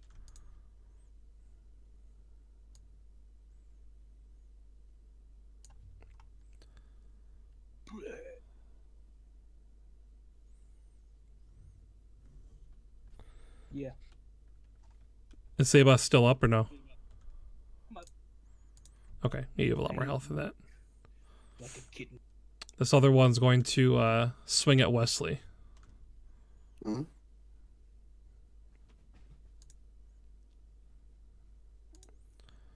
Oh my goodness. It's just loading high numbers. That's what it is. Yeah, that's Good lord, these rolls. Hitting Wesley for 5 damage, striking him hard. Elsewhere in the cave, you hear the sounds of skeletons moving their way through the common folk.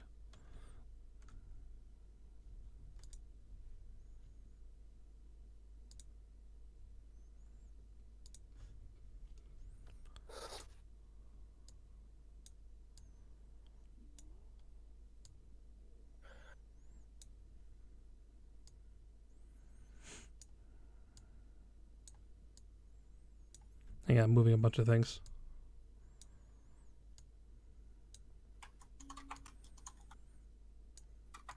Are you for real?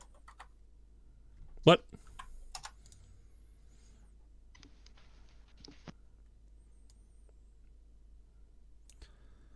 So let's see. This one's going to attack that It's like guy. a million.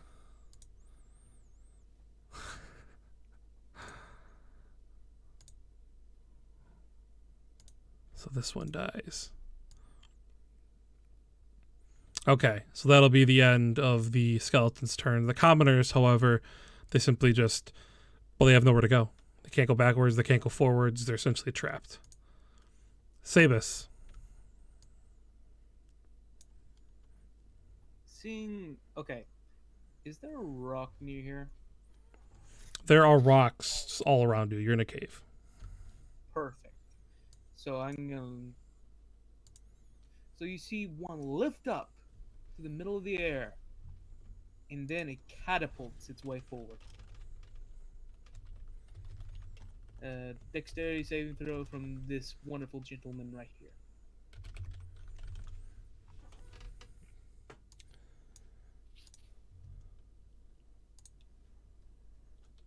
Hang on, they're all What god. the heck? They're all gods. So hang on, let me just continue to roll that. Oof. So does it dodge it completely then? I'll say this in the other case.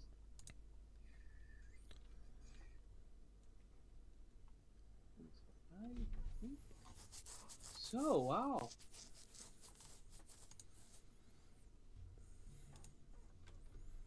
Yeah, it just misses, and that is his turn. Yeah. All right, Big Red. Battle has erupted all around you. Women and children are screaming. Well, not so much children, mostly just women and people and men. And your people around you seem to be fighting skeletons. What do you do? Well, as a bonus action, as I'm still playing the song, I want to give Brew some inspiration.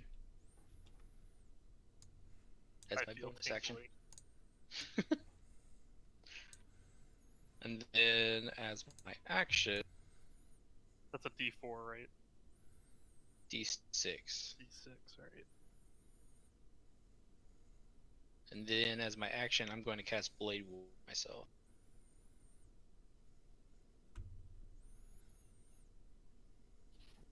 And hop out. And then going over here to engage in this one over. That's my turn. Okay.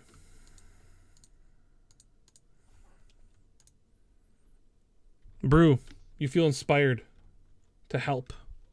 What do you do? So, do these things make any noise as they, like, come out of the... So as they're coming out of the wall, you hear the sound of the rocks kind of cracking and breaking around them as they push their way through, and they kind of collapse to the ground at first, and they stand up and just kind of silently creaking and moving their way towards their whatever target they see in front of them.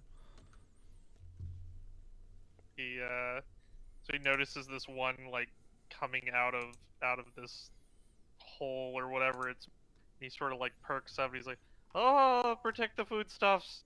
And he sort of jumps out of the wagon, and as he does this as a bonus action, I'm gonna go ahead and shift. Let me do this real quick.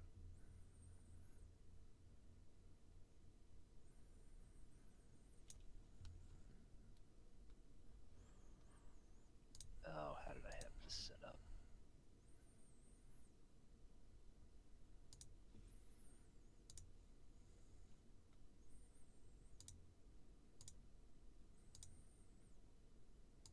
So I am gaining 10 temporary hit.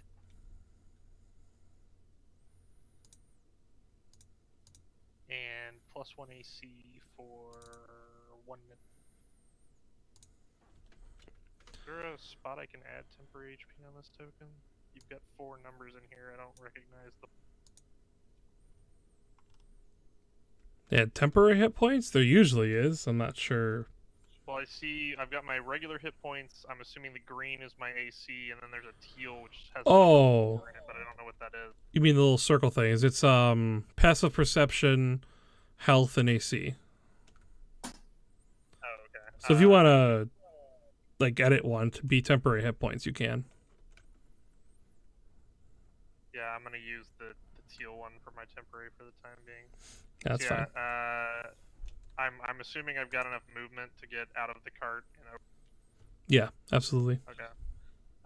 And he's going to take a whack at it with his quarters. 23. 23 will definitely hit. So he cracks it over its moldy head.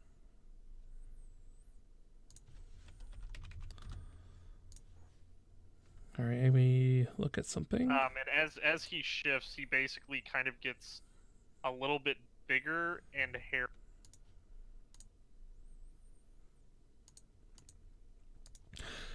Yeah, it seems as though your attack really hits hard, and the skeleton just obliterates itself against the wall as you smash into it with your quarterstaff. He sort of like growls at you. And then how much movement would you say that was? Because if I have more movement, I'm gonna keep moving forward. It looks like you only moved about 10. I mean, jumping down from the cart wouldn't be movement. Okay. So I'm gonna move another 20 then.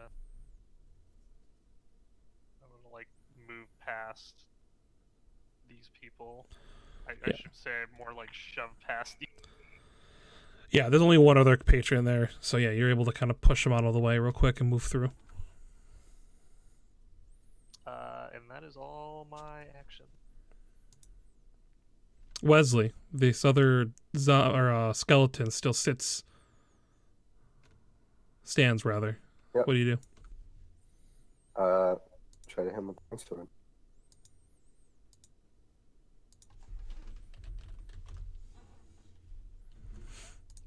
Yeah, 20 definitely hits. So you smash into him doing... Oh, wait. What did it... Did I just roll the quarterstaff? I'm not sure why I did how that happened. Anyway, your longsword 20 definitely hits, doing 8 damage. And you're able to kind of hack into the skeleton, cutting through its bony material, dropping it to the ground. And with the penalty in my hand, through these two civilians here. Sounds good. All right. Right here. Use my action. Hit this guy with short sword. All right, then. Go ahead and roll it up.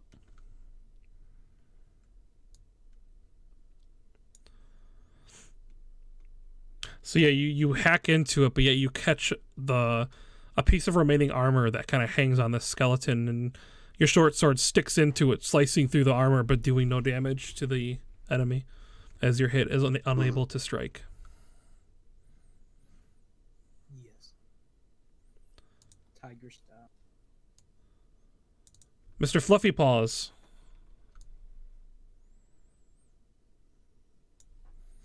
Mr. Fluffy Paws, how do you react?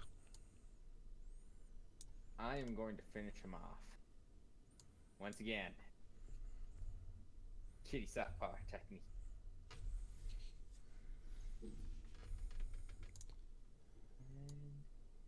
Bat him with your tail.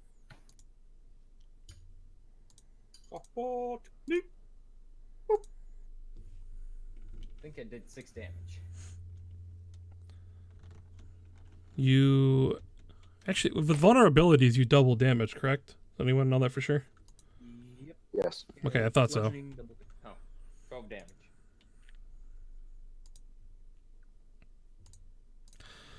So yeah, you guys, Big Red, you see this firsthand. This tiny little fluffy fur ball of a cat just goes pawing at this skeleton, and all of a sudden it just collapses into a heap on the ground, motionless. Wow, that's something you don't see every day. I will scurry off God, it's a 40 cat feet, monk. and I will end my turn. Saroche. No, I got it wrong again. Saoirse, Saoirse. Okay. Saoirse, it's okay. you're up. So, Saoirse uses her bonus action to cast Bardic Inspiration on our theoretician friend and goes, "Come on, theoretician, you still have a thesis to write." Yes, I do. Then she uses as her standard action mockery again. She says, "I can't tell if it's embarrassing or impressive that you managed to have a stupid face with no face.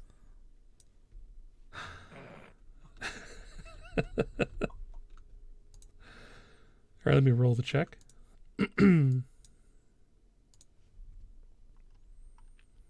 Fail.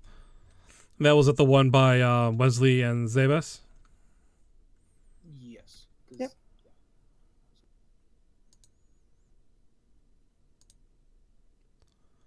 And 3 damage.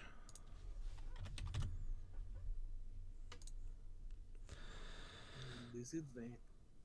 Yeah, it looks, again, noticeably as if it heard your words and they somewhere deep inside registered as effectively. And just a reminder, it now has disadvantage on its next attack. Yes, absolutely. And at that, the skeletons strike back. This one looking at Zabas still. No, actually, no, Wesley hit it. So it turns around and it flings its short sword wildly through the air, attempting to hit Wesley. And due to its haphazard nature, its arm gets caught on the rock, kind of disrupting its swing, and its arm kind of falls to his side, unable to complete his motion, completely and totally missing you. Elsewhere in the cave, as a mob of citizens and people gather together, skeletons seem to be attacking. That's a lot of skeletons. I just noticed them up there. Oh yeah, they're there. They're doing things.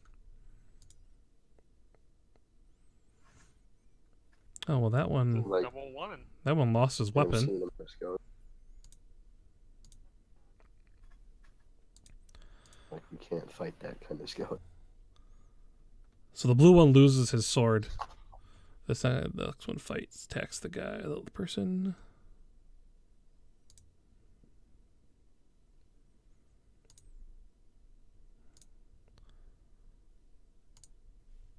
So another unarmed traveler perishes.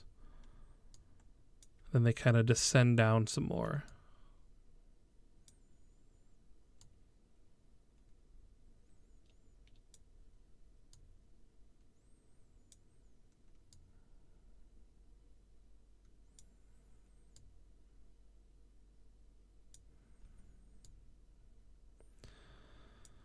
Oh my gosh, so many to move. No, I don't like hearing. Sorry. You just has some like hidden behind the walls. There's Well, like an then- entire like page of them. Yeah, that's why it's running so slow. It's just zombies everywhere. There are a lot of tokens. Huh. We fight them.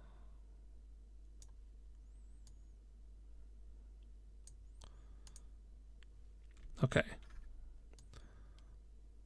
The commoners remain in place. Some of them even move forward as they attempt to hold back the zombies. They're not all cowards.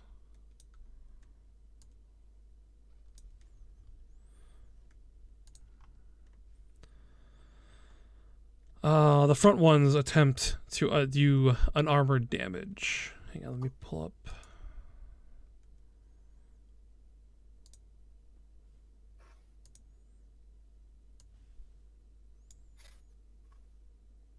Oh no, they have clubs. I forgot about that. Okay, so the front ones are going to attack with clubs.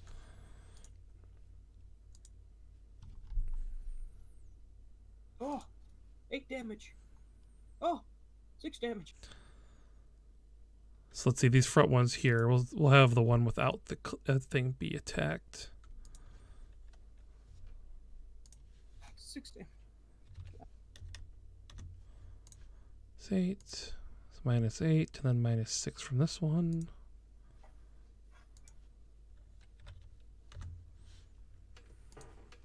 Just to There we go. somehow like overcome or just gather together and just use their clubs to beat down them.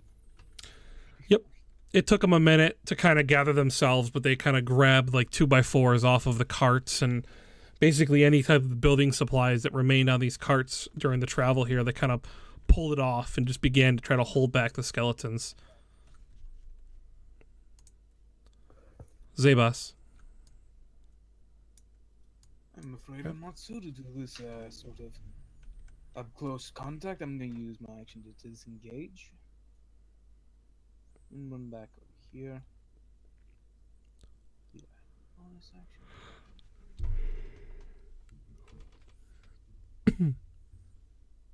I think so. Okay. He's just gonna go to some of the equipment by his side and grab the. And that's it for his turn. Okay, Big Red.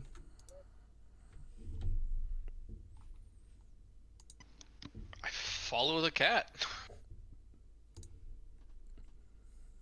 That's not weird at all. I know, right? Seeing as he just killed us.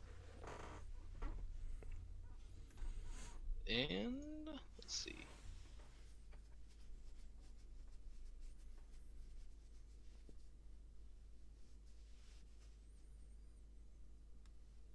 Nope, that'll be my turn. Okay. Bruce is gonna come like lumbering forward and take a swing at this one.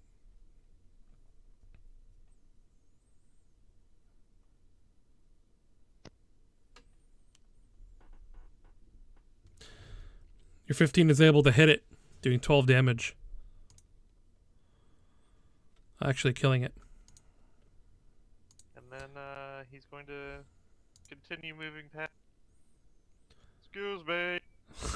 So you walk up and just crack that one across the side of the head, just exploding its skull into pieces. Wesley, little pieces and bits kind of clank off your chest and armor.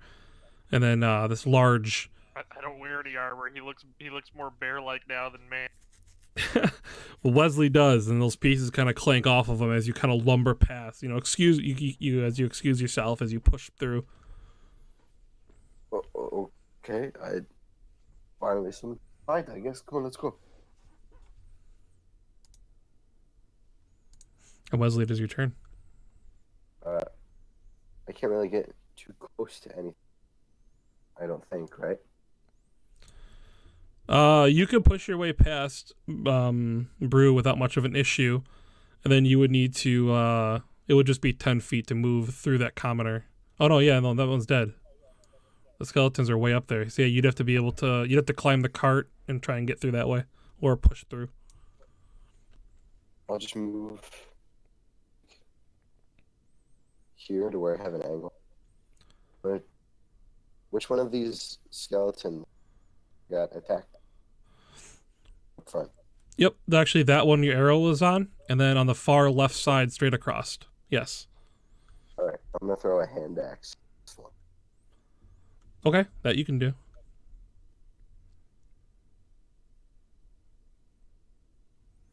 A 16 is able to hit, and the hand axe sticks into it, dealing 6 damage. Actually, I believe... Oh, no, not yet. All right, and I'll use my second.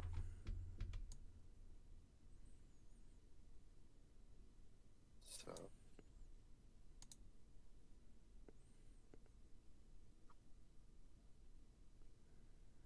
I regain 3 hit points.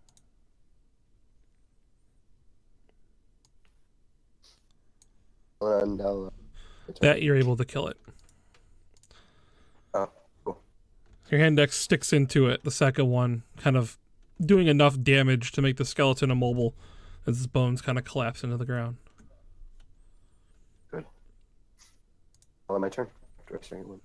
Mr. Fluffy Paws.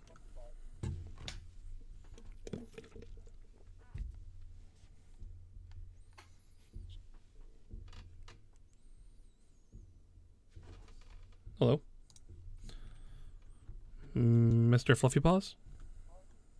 I'm here. Oh. I'm just trying to map out my best course of action. And I think I know what I'm going to do. I'm going to run and hide underneath this one right here. And that will be my turn. Okay.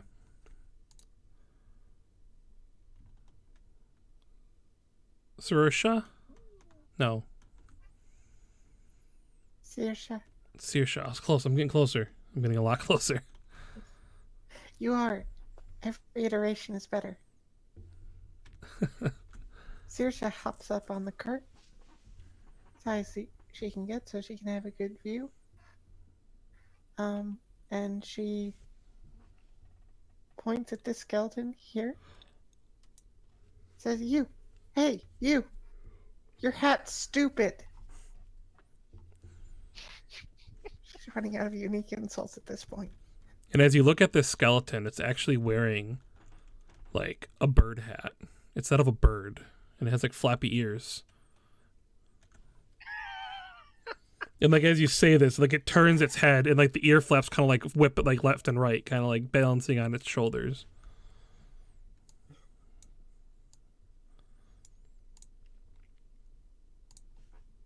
And it takes extreme offense to your comment, to the point where like it has its sword in one hand and nothing in the other, and it kind of like holds its blank hand up to its hat and kind of like touches it, and it's just kind of like, oh, to your comment.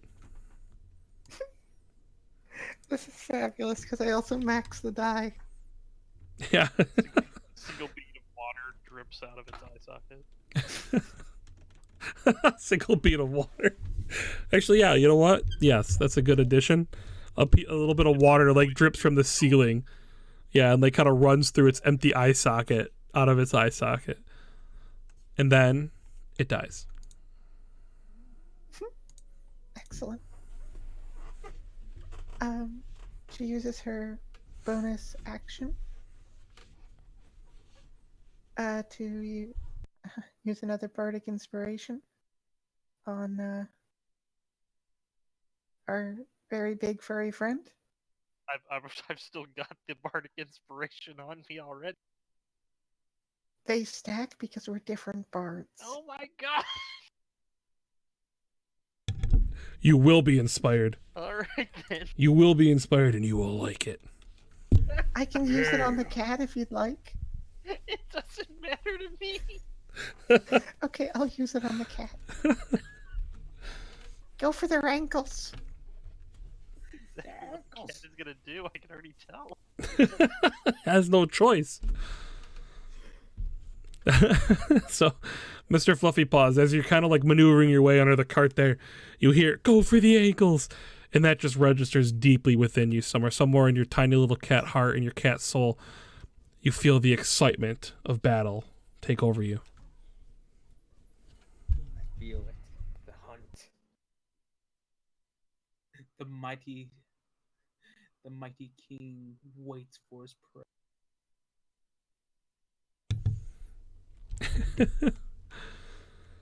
All right. The skeletons react, and they attack the commoners.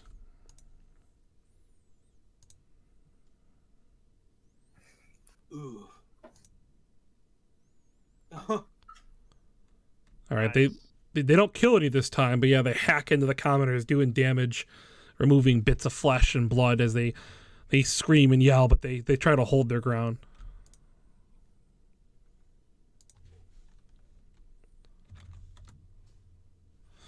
Then they attack back.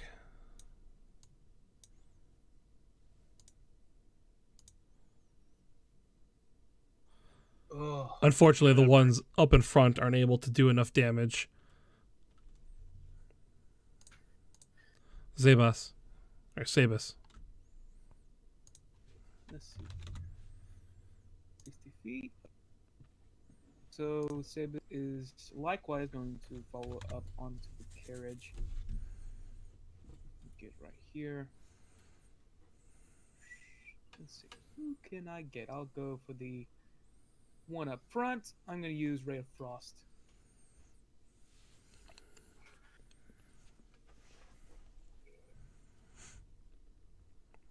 Oh no! Even Reminder, you with have the inspiration. bardic inspiration. No. Did you roll a d6? No.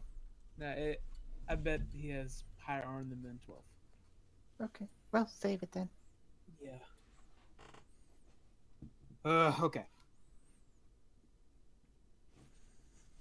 Yeah, that's my turn. Okay.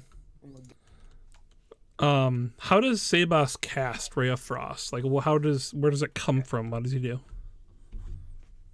Sabis gets onto the carriage, and as he's stepping his foot onto the actual, seat side, the commoner who's guiding the carriage, starts to toss a bit, and she kind of kicks his foot away, making his ground unstable. But as he begins to pronounce, some of the incantations for the spell, drawing out the book with one hand, he flips open to a page, and you just see frosty world, the mountains up above. And as he's saying these incantations, he kind of slips, just barely manages to gather himself. All right then. And at that, Big Red, are you still playing your violin? I am not. Then what do you do? I take out my rapier and charge forward. That is as far as I can get, though.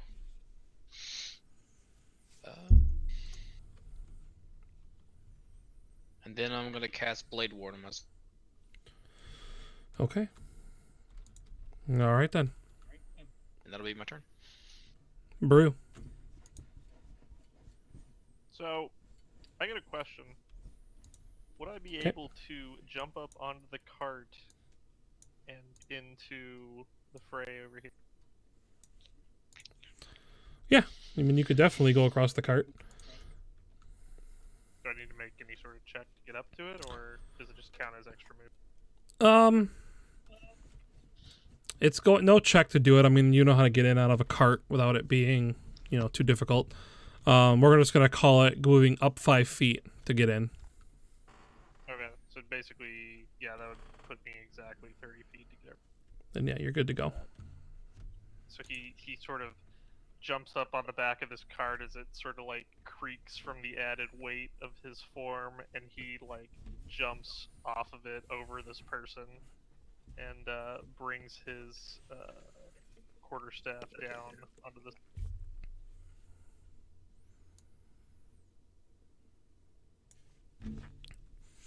Yeah, you totally just obliterate that skeleton. As a bonus action, he's gonna make an unarmed strike where he just sort of he's gonna hip bump this one over here.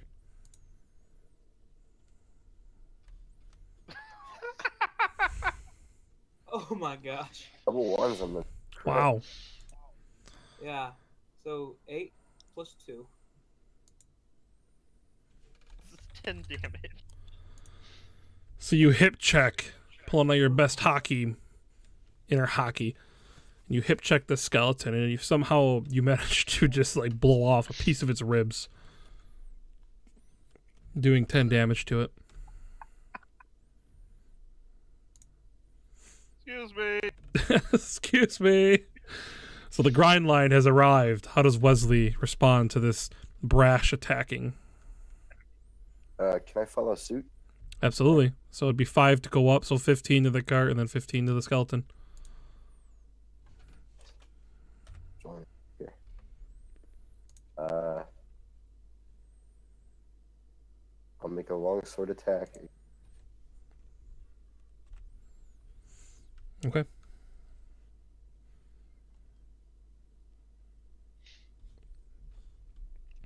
A 13 just barely is able to hit as you hack into it, doing 10 damage. Spin around and hit it with the short.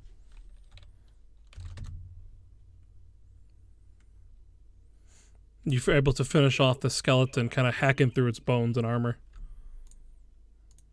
Alright. That'll be it.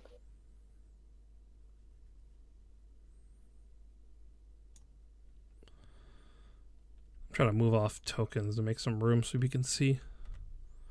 There we go. Mr. Fluffy Paws, from under the cart you feel the cart go cuckoo, down on you a little bit, and then again, as 2 people go running across it, and you see 4 feet land to your left.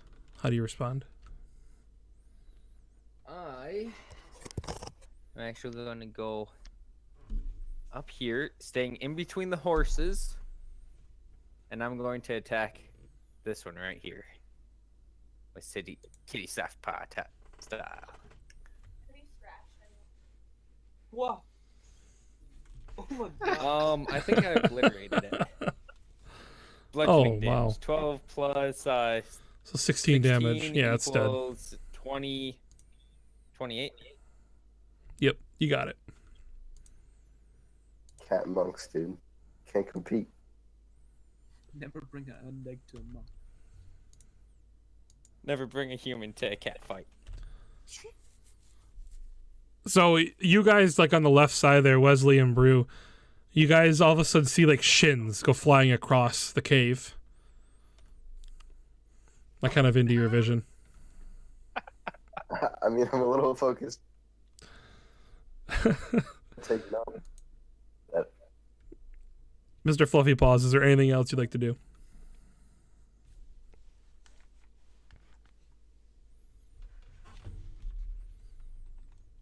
I'm going to go right here since none are in my attack zone, and I hide underneath my cart in my safe place.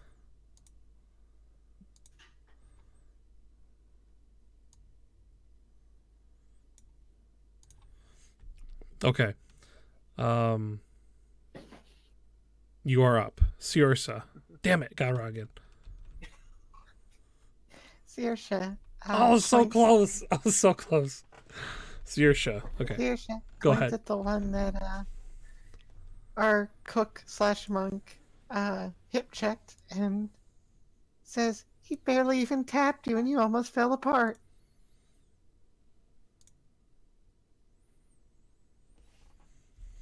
It looks at you. Its empty eye socket staring back at you.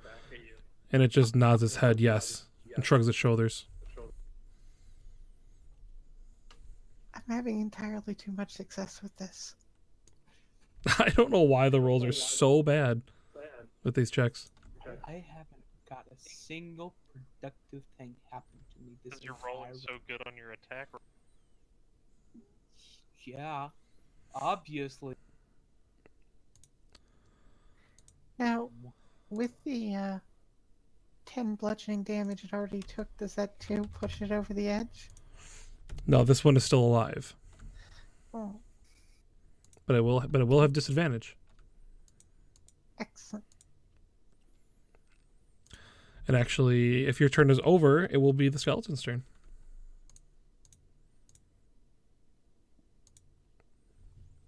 And they will attack. First, at Brew.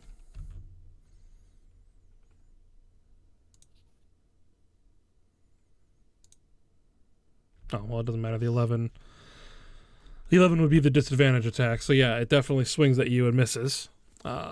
This other one's going to step up to Wesley.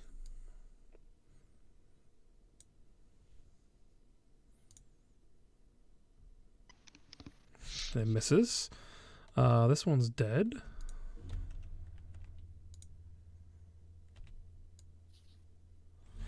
We're just going to step up to the commoner here. And miss. Wait. It just hits. Killing him. So you hear the as another member of the caravan goes down.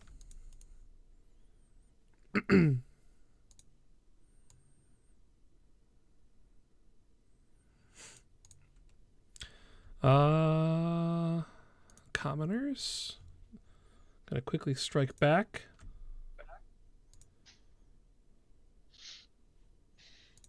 Eight damage.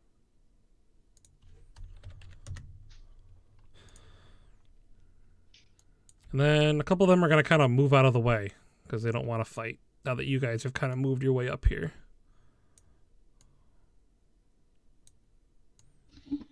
Actually, this one will stay behind Wesley because he wants to help.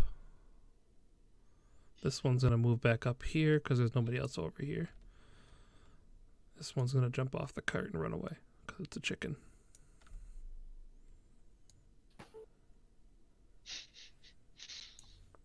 Okay.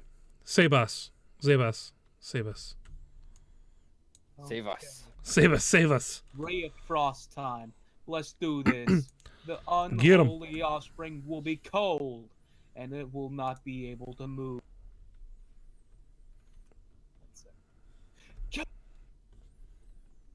What the heck?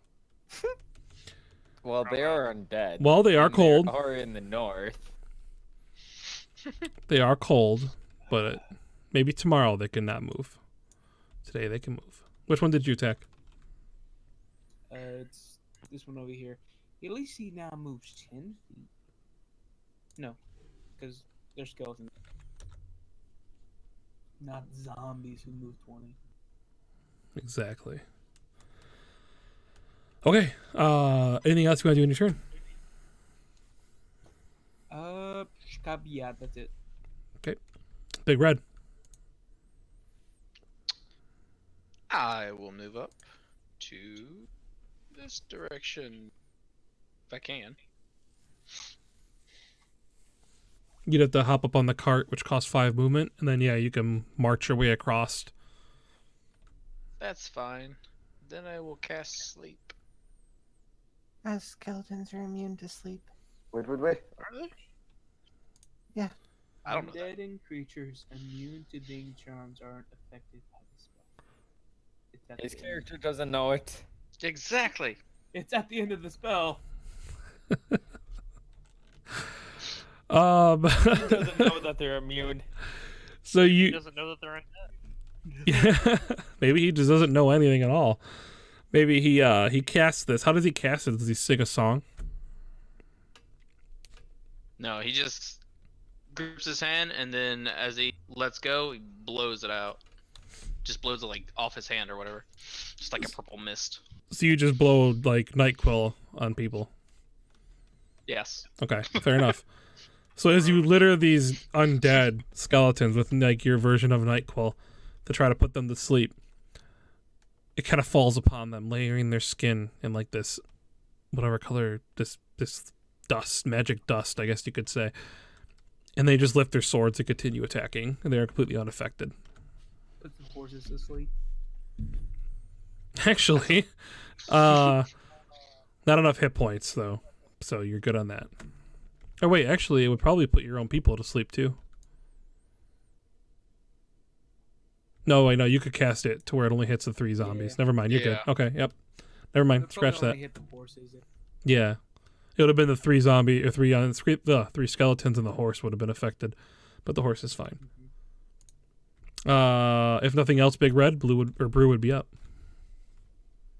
Yep, that'd be my turn. Brew is going to whack this one with the. It's dead. And he's going to move up and shoulder check this one as he.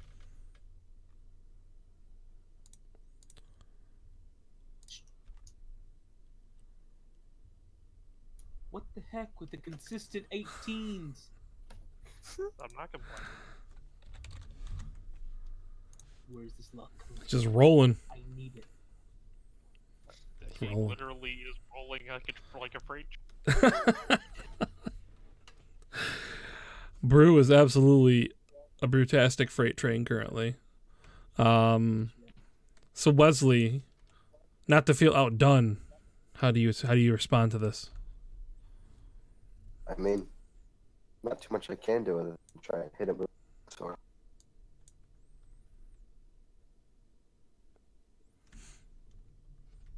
The dynamic duo of melee combat going on up here is astonishing as you hack into this other zombie, ending its life again. Okay. From where I am, I go back over the cart up here. Into combat with this one.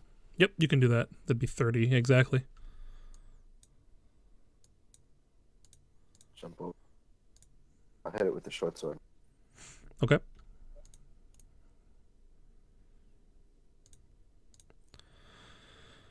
So you hop over the cart, you land, and you come down with a blow, doing 5 damage and ending this, well, killing this being for the second time in its life.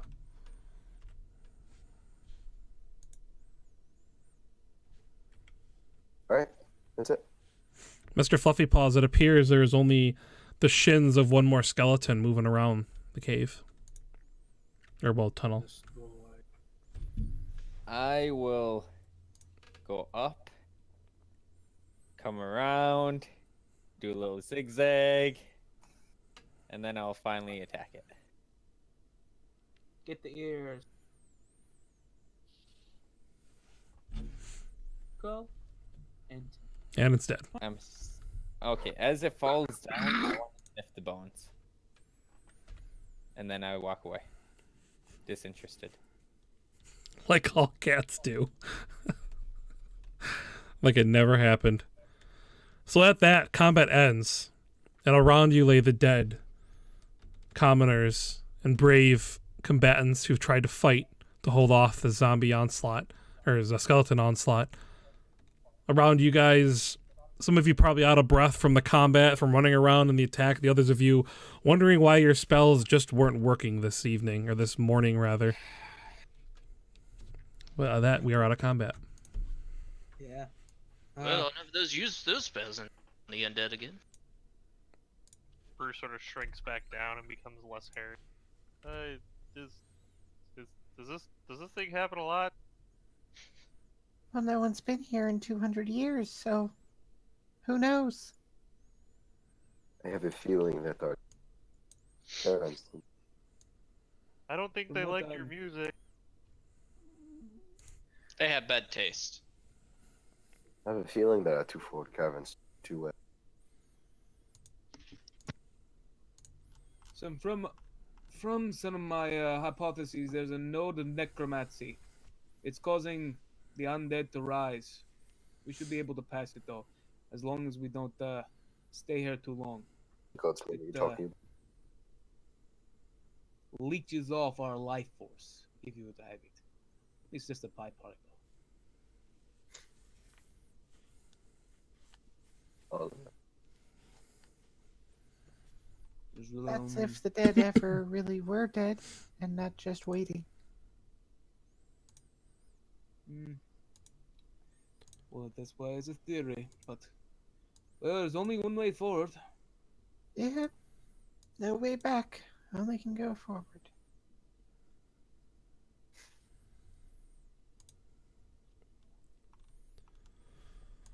Well, let's reform. Okay. And Sabers just basically gets back into his usual position. All right, and at that, the well, those that are not you guys start beginning tending to their wounds and helping those who have fallen but didn't perish in the attack.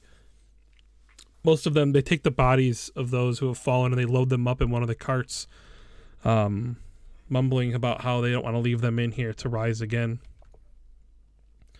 Up ahead of you, the tunnel is dark. Even those of you with dark vision, your vision extends to the point where you no longer see the rest of the caravan you were with. Your caravan became pretty obvious that you were separated during the attack of the skeletons. One kept going and one was ceased, or halted rather. Can I use a perception check to see if I can hear anything up there? Yeah.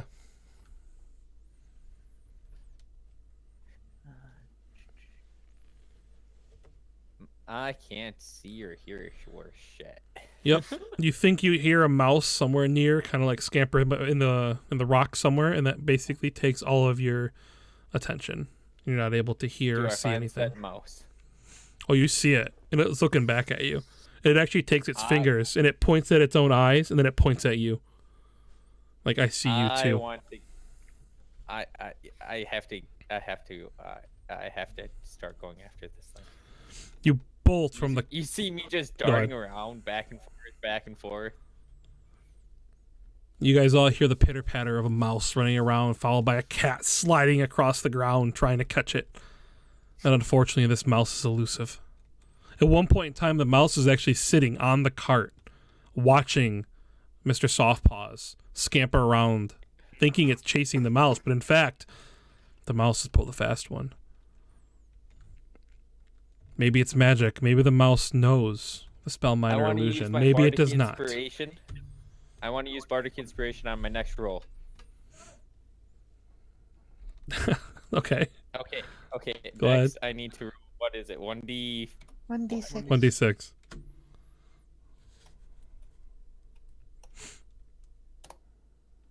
$11.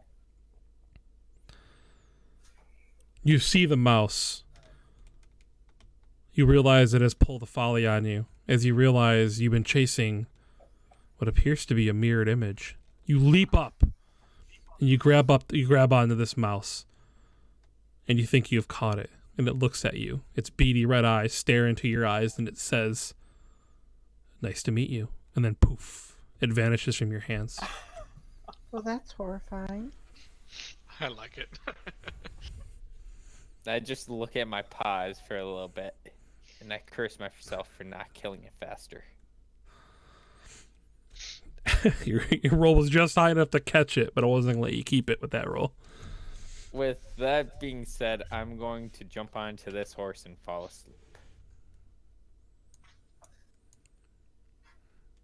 The rhythmic beating of the horses allow you to quickly pass out.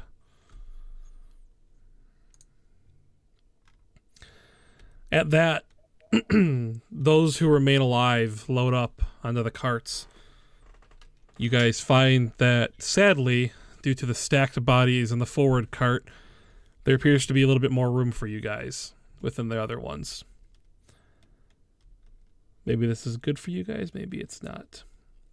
But either way, Wait, you said a little more or a little bit less? a little bit more room because the dead are kind of stacked up into the corner of one of them instead of being spread out, riding in the carts. So you have a little bit more room.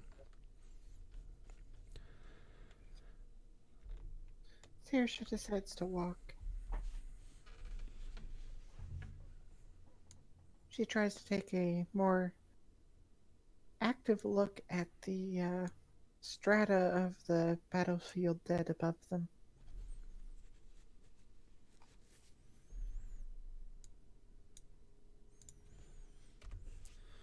What is she looking for?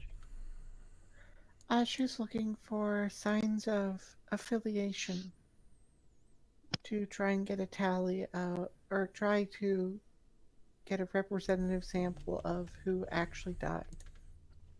To see if it matches up with existing reports. Why don't you...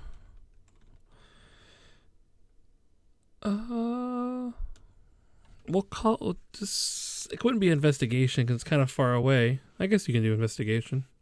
Oh, whichever skill you're more proficient in, whatever one applies to that type of. 'Cause that's Either. I'll roll a perception that's one Yeah. higher. do that.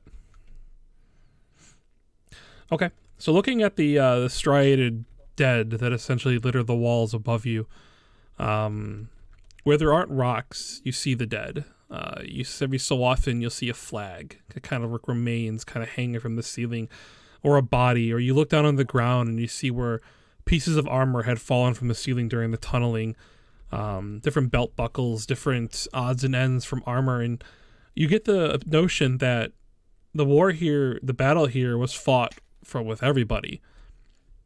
You start seeing symbols that remind you of the symbols you saw in books about the town of Lordim, basically the northern hub for all traffic through the north, the main city where the government was established, and the main military of the north.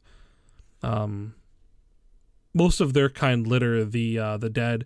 Also in there, you see more familiar signs from the south, armies of the elves and the humans and the dwarves, the ranger corps and their classic hoods. You find them kind of like scattered throughout the tunnels that had fallen off the bodies or had made their way through the cracks. It appears this fight was fought with all sorts. Every so often, though, you catch a glimpse of something you may have never seen before. A black, matte-colored armor occasionally covers a body. Generally, completely, you can call it a full plate mail armor set. Every so often, we poke in its way through somewhere. the face completely covered. You can only tell that the being is dead because of a missing gauntlet reveals a skeleton underneath. But this black armor is like nothing you've ever seen before. She draws a quick sketch of it and then hurries to catch back up with the group.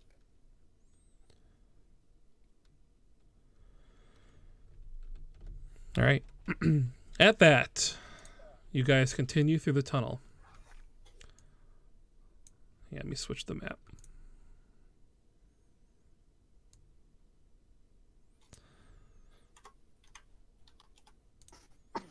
All right. So at that, you guys continue through the tunnel, taking note of, well, all sorts of different dead that kind of litter the walls. The tunnel kind of goes down a little bit farther, and then kind of begins to move its way back up.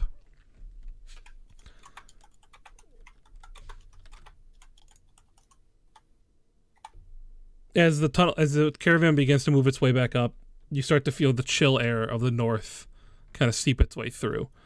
The howling winds up ahead kind of become part of the audible sensories of you moving through this tunnel. Eventually, you see sunlight ahead. As time goes by, you guys exit the tunnel and are met with the sight of comfort. Surrounding the tunnel is the rest of the caravan that has made its way through. It is currently watching both the forest as well as the the tunnel itself. As you burst through, you're met with one of the first things you see is where's his name? Hang on. Gregar, the large armored man who basically is in charge of the caravan, greets you guys as you make it out, and he says, I'm glad you guys made it. I thought for sure the skeletons were gonna get you. And he kind of like chuckles to himself and telling this terrible joke. Not all of us did. And at that, his expression goes to something a lot more somber. And he yells out, "Bury the dead. We don't want them rising back up." Shouldn't we burn them? Yeah. You burn the dead. Right. Yeah.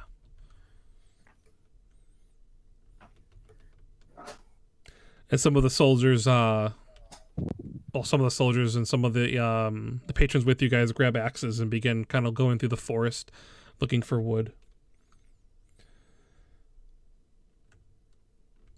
Upon realizing where you are, it dawns on you. You have entered the north, an area where nobody from the south has touched in over 200 years. This hits you a little bit harder, perhaps, than you might have imagined it would, considering the North used to be home to thousands of individuals, mining companies, mining corporations who used to come up here and seek out precious gems and jewels. The North was known for both their clothing, their jewelry, and even supplying the gold that was used to make most of the gold coins that are scattered throughout the continent. As you look around, you see the path that extends farther north into the forest, and you realize that it has become overgrown to the point where the path hardly exists. As you look at the muddy trail leading off into the forest, you see deep ruts that have been there for probably hundreds of thousands of years. Not hundreds of thousands, but thousands of years, rather, from the previous patrons who used to travel this path. You are now in the north, and it is cold.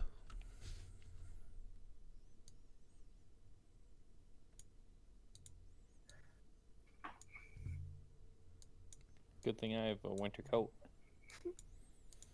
Do you actually, or is it just your fur? My fur is really thick. Why do you think I picked this type of cat? Metagaming. All right, sorry, Shay. What is it you're going to say? Saoirse takes a look around, tries to drink it all in. This is what she's been dreaming about her entire life. and she can't quite believe that she's here.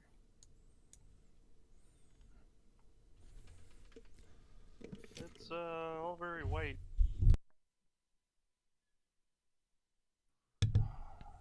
Yes, but it's... No one has been here. 200 years. This is untouched.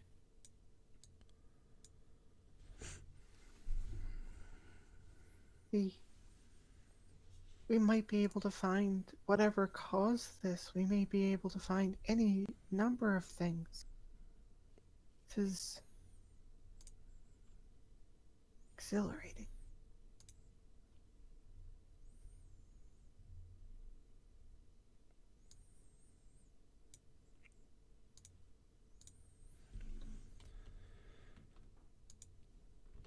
As you guys kind of take in everything that surrounds you, and source. Oh my gosh! Say your name again. Sorry, I'm gonna say it right. Saoirse. As Saoirse finishes explaining her bewilderment of how she's waited her entire life, you hear the sounds of shovels attempting to dig through the permafrost layer and the snow and the ice that essentially is the north. And you hear a man yell out, "Halt! Who are you?" And as you all turn and look, at the edge of the forest, kind of coming out from where the path used to be, you see a man, an old man. He walks with a cane, and he wears a gray robe. A gray beard extends from his chin down to the middle of his chest, and he stands there, holding a large book. As he looks you all over, you hear him say, "It's about damn time."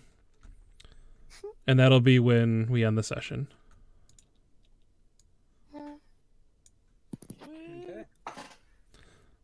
Yes, we're about 15 minutes early on the session ending, but unfortunately, I guess I was 15 minutes off of my preparation. So, before we discuss anything going on, I want to take a minute and say goodbye to everyone in the stream. I appreciate everyone hanging out with us. And if you'd like to say so long farewell to the stream, now would be your time. Bye. Bye. Have a good night, So everybody. long, farewell. Auf Wiedersehen to you. It's excellent.